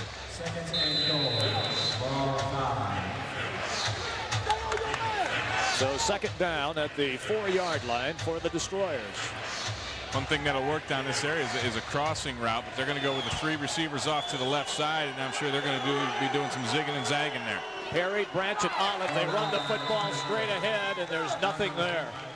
Nothing there that time for Tony Burst. Nice defensive play by Keith Embray. And Portland has jammed up the run all day long, and this is just a matter of a guy not getting blocked, and that's Embray. He comes off and makes a good play. Embray spent some time with the 49ers, with San Diego, played a couple years in the CFL. The guy's seen it all. Olive will be the motion man. They go for the corner, caught by Perry, touchdown Buffalo! That's Chris Perry using that 6'3" frame, jumping over Delvin Miles. Miles just 5'11", so there you go. Just throw that thing up there, jump ball, and that's great execution. And Perry, wow, that drive was all his. And a nice throw by Tony Kimbrough. Throw it up high enough so that your man can get it, and then Miles mistimed his jump a little bit. Now Kimbrough had time just to loft it up into the air, and he played jump ball, and Perry of Buffalo comes up with it, and they're going to go for 2. Kimbrough looking to do it again. This time he tried to force that one into Perry, but there was good coverage by Barry Dillard as he broke it up. Yeah, Dillard was right on it, and Kimbrough thought he could sneak it in there, quick it in there, but Dillard made the play.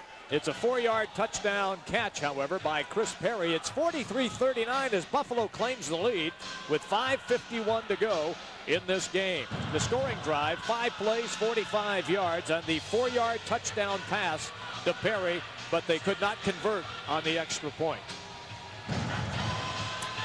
And the owner of the team, Dave Hamister, or Mark Hamister, rather,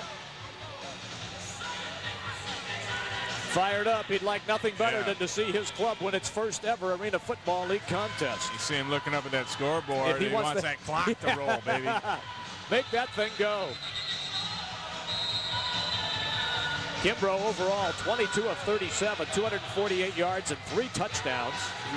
He is 11 of 14 in this half for 241 yards. Outstanding, and they've really come alive in the second half, and they're doing it all across the board. You know, they're doing it with the defense, which is making the stops, and they're doing it with the offense, which is coming down and taking advantage of those things and putting points on the board. Well, they thought that they let San Jose off the hook last week. They did.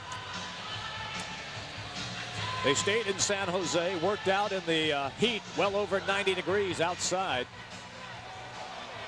Ricks will play it off the screen on the kickoff by Nitmo.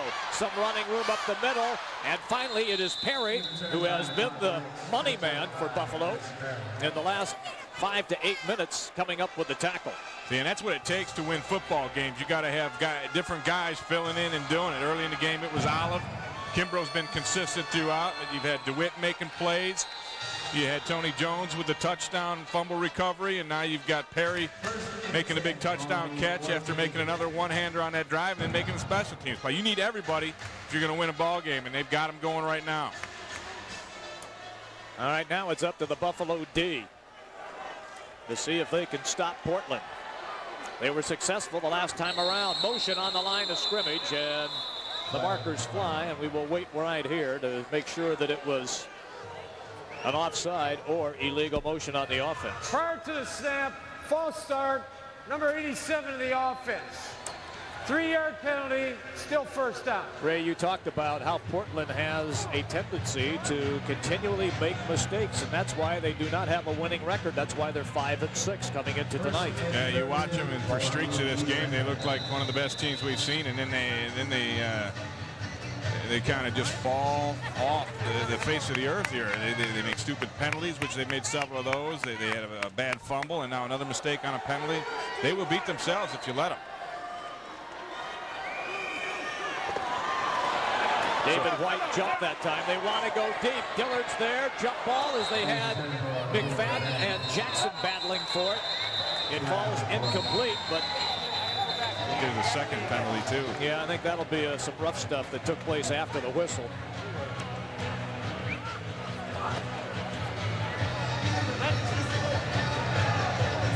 Now they'll sit here and try to sort it all out. We thought that David White was offside. Yeah, originally David White did jump offside.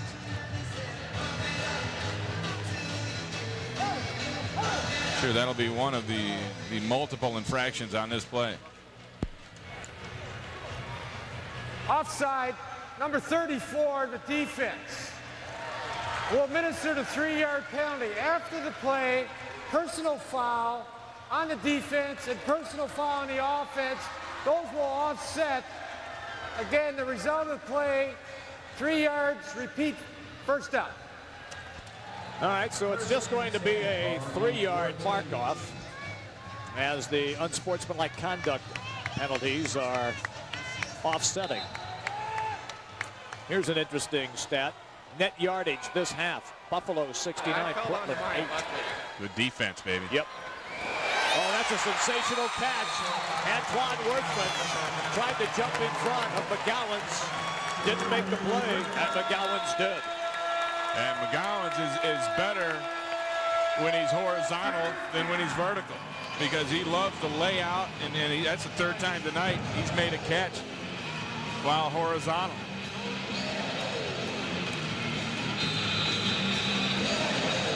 First and 10, number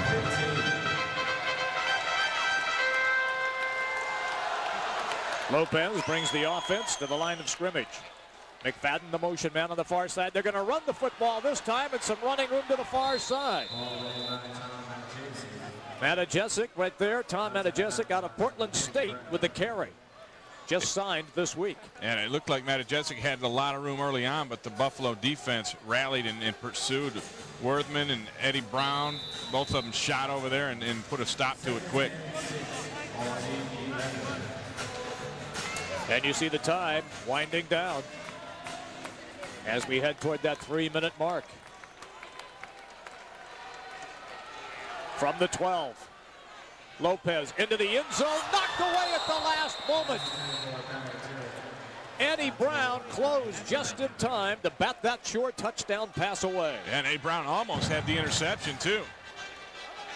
Now here comes Dillard, and he'll break outside, but Eddie Brown takes the good path and breaks underneath, and he had that ball. I think Dillard pulled his hand away, or Brown would have had the interception.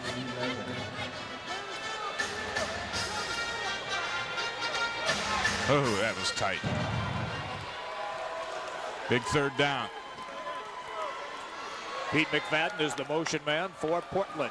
Lopez to throw. Got McFadden. He goes down at the 5. He may be shy. He may be just a little bit shy of that first down, and now Portland's going to have to make a decision. Do we get the 3 points and trail by 1 with 2:43 left, or are we going to go for it? I think they're going to have to go for it. I think so. Well, it's only inches. It's not like you have to pick up 2 yards. It's 2 inches on this play.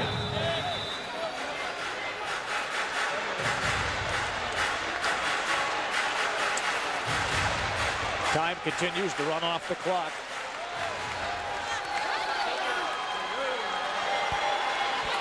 Straight ahead running, and Lopez has got it.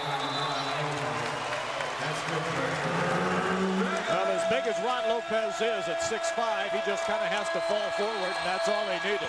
Yeah, and he got it with the lean, and I think Perry hit him, and had he wrapped up and pulled him back, maybe he doesn't get it, but instead it was kind of a glancing blow, and Lopez slides into that first down range.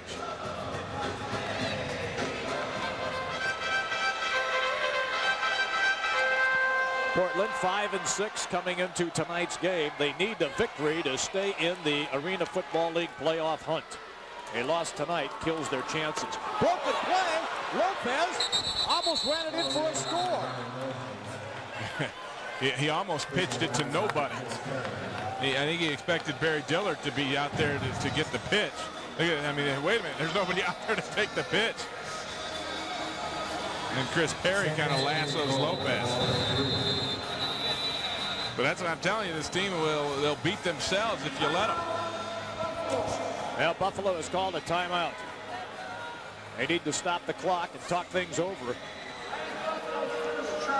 And that is their first charge timeout, so they still have 2 remaining. We're down to 1:14 to go in the game, and Buffalo has the lead at 43-39.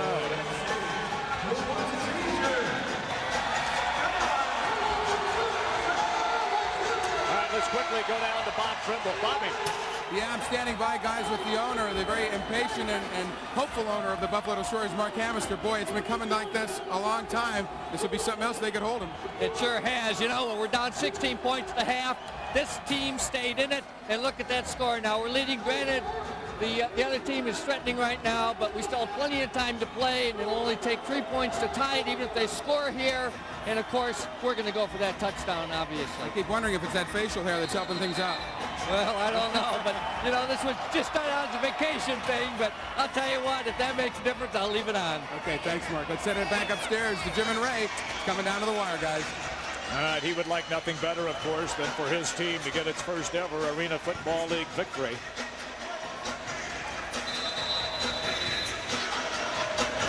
Unable to win so far this season. They have been close on several occasions. Only to have the victory snatched away. Lopez to go into the end zone. Throws, knocked away at the last moment, Eddie Brown.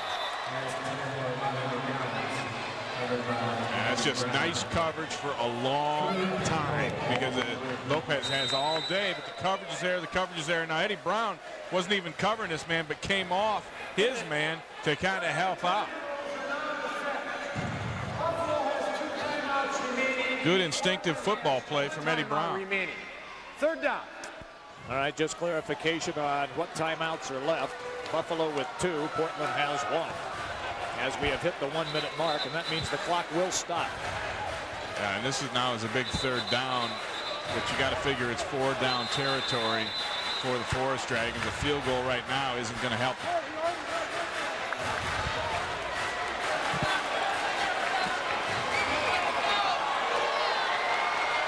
Abdul Salam into the lineup.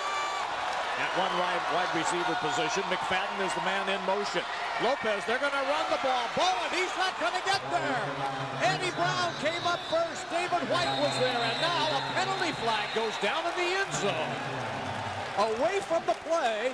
Yeah, and Chris Perry saying, who, me?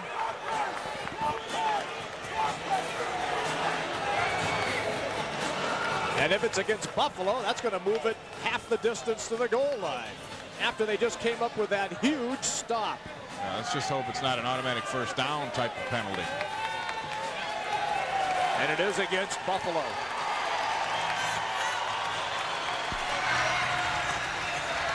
Personal foul, number 89 of the defense. Half the distance to the goal. Automatic first down. Ouch.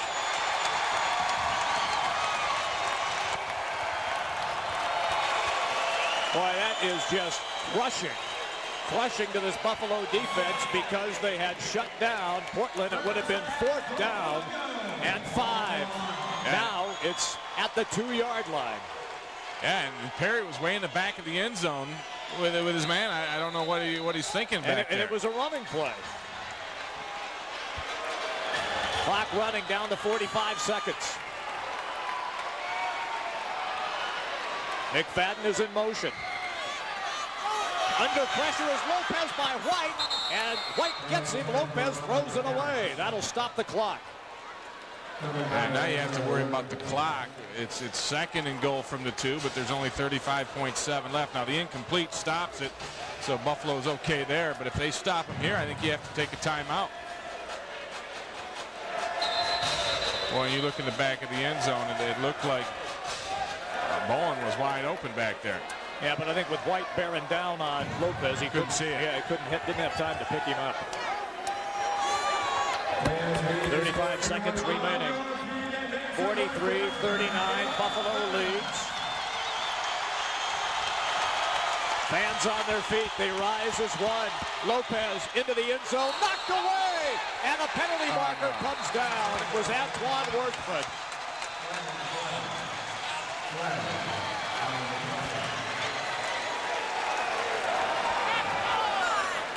McGowan just tried to run the slant. Here he is right here, cutting inside. Yeah, Worthman had the hand around the back. And they'll call that every time when you've got him wrapped up with the other arm. Yeah, you can see it right there. He has him around the waist with the left hand. Well, that moves the football inside the 1. And it's first down again. And you wonder maybe if Buffalo don't let them score like Green Bay did in that Super Bowl a few years ago and try and just get the ball back and then score. I thought about that. Handoff. Bowen goes nowhere. Timeout. Tony Burst was the first man to get him. And Tony Burst has been playing like a madman all day. Doesn't surprise me that he gets in there. So Buffalo calls time. That is their second timeout. They still have 1 remaining. Penalties in this game. Buffalo 9 for 18, and they are all in this half. Portland, on the other hand, 9 for 38, but 9 for 18 yards against the Destroyers, and it's all in this half, Ray, as they just make another incredible defensive stand. Yeah, and Tony Burst was the first guy in there, and he brought the house with him that time. This timeout brought to you by M&T. M&T Bank, all the bank you'll ever need. It's M&T. So Buffalo has just 1 timeout remaining, and it's second down here from about the 2-yard line.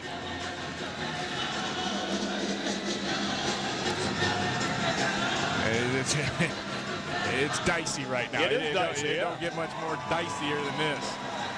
Oh, I just think they called a penalty on the Buffalo coaching staff.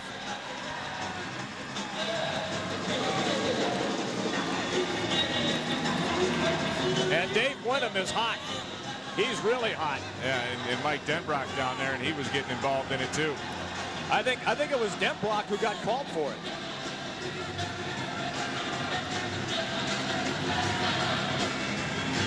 There's sideline warning on the Buffalo coach. There is no yardage. That's their first warning. All right. No yardage. Stan Brock got one of those earlier tonight, so they got lucky. Well, if it's just a warning, then I'm sure Denbrock feels much better. So they lost the yard. The ball back at the 2. 26 seconds to go. Lopez, did he get in? He did. Touchdown, Portland. And they let the clock continue to run. They let 3 seconds run off that clock.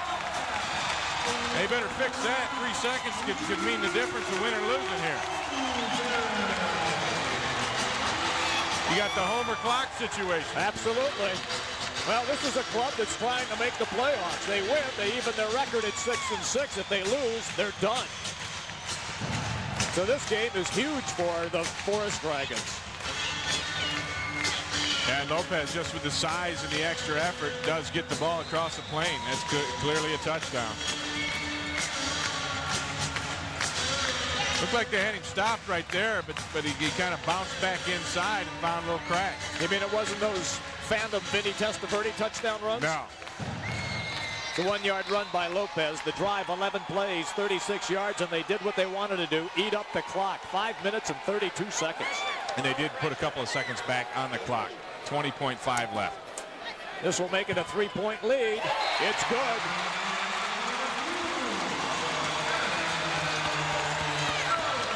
So Buffalo needs at least a field goal to force overtime in this game. But a touchdown would sure be nice. Well, they've got 20 seconds. And in all actuality, when they had back-to-back penalties, they pretty much had Portland stopped. It would have been 4th down from the 5-yard line.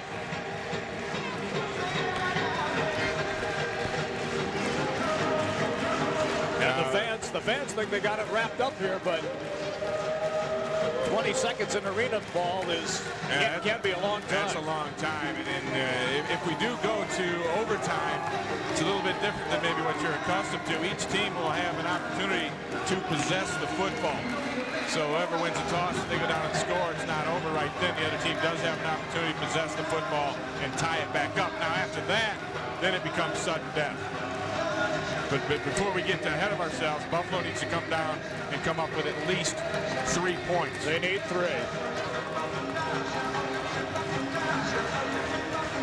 Which means you hope you get a good return, and Bjorn Nittmo would like nothing more than to have an opportunity to take this game into OT. Now the key here, of course, is you make sure you catch the ball coming off the screen.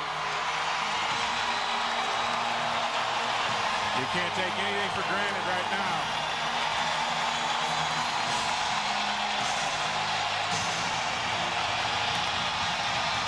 And it took a while, but they finally woke up here to the fans in Portland. Well, it's loud in here, believe me.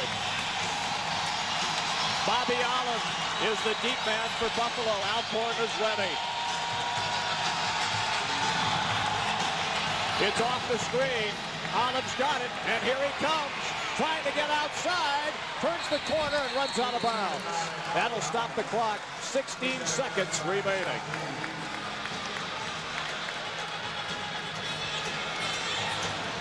The attendance tonight over 8,500, 8,563 here at the Rose Garden.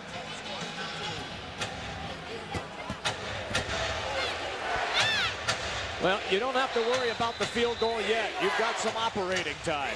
16 seconds is plenty of time to make something happen. Olive is the motion man. Tony Kimbrough back to throw, under pressure, goes short. And the pass is caught quickly out of bounds. That play took 3 seconds. Eddie Brown making the reception.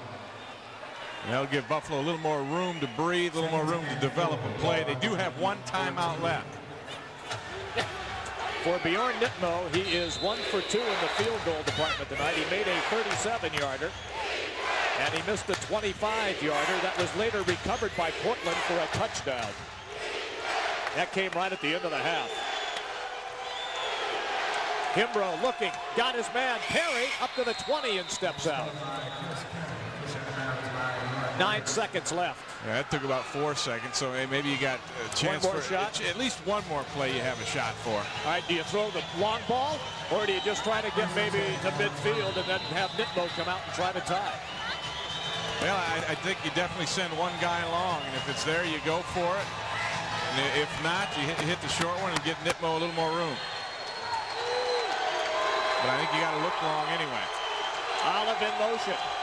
Kimbrough goes short. Perry's got it. Quickly jumps out of bounds. 5.9 seconds remain. And they're going to take the field goal try. Now here comes Bjorn Nittmo. 5.9. I don't know. Maybe you have one more shot at a quick one. I tell you this, Bobby Olive was open deep. Oh, they're waving him off right now. No, they're discussing it. Yep, they are. They're going to take one more shot at it. Nittmo's off. Yeah, I think you have a timeout left. You know, you throw a quick one. Take one more shot at it. You do have time, although we got to worry about that Homer clock operator, too. Yeah, he does. He has a tendency to let it run. He's making his money. Kimbrough, Perry's open, he lofts it up. Intercepted! Intercepted! And Portland is going to win this game. Wow.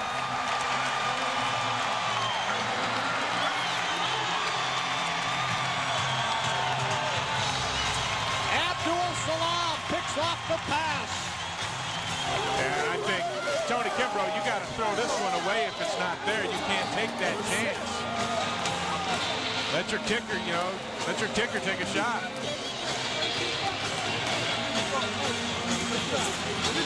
Wow. And here's Bjorn Nitmo. He doesn't get a chance.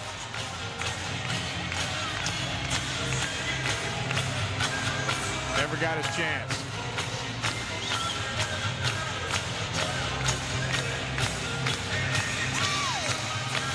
Oh, how frustrating is that?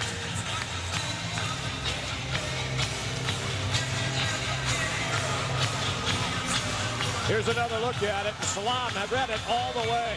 Abdul Salam read it all the way.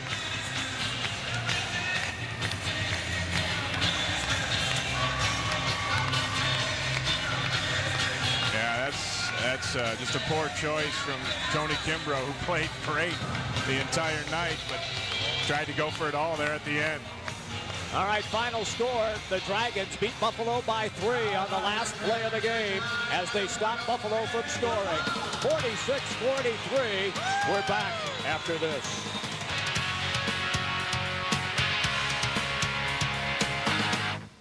Interception on Tony Kimbrough's pass. Tell us about the play. Well, on the previous play, they ran like a hitch and go on my side, but he threw away from me. So then the coach seen it, so then he called the same play on my side again. So I read it that time, and I just made a good play on the ball. It did look like he underthrew it, threw it to the inside, and that's what you read. Yeah, I played a good. I just made a good play.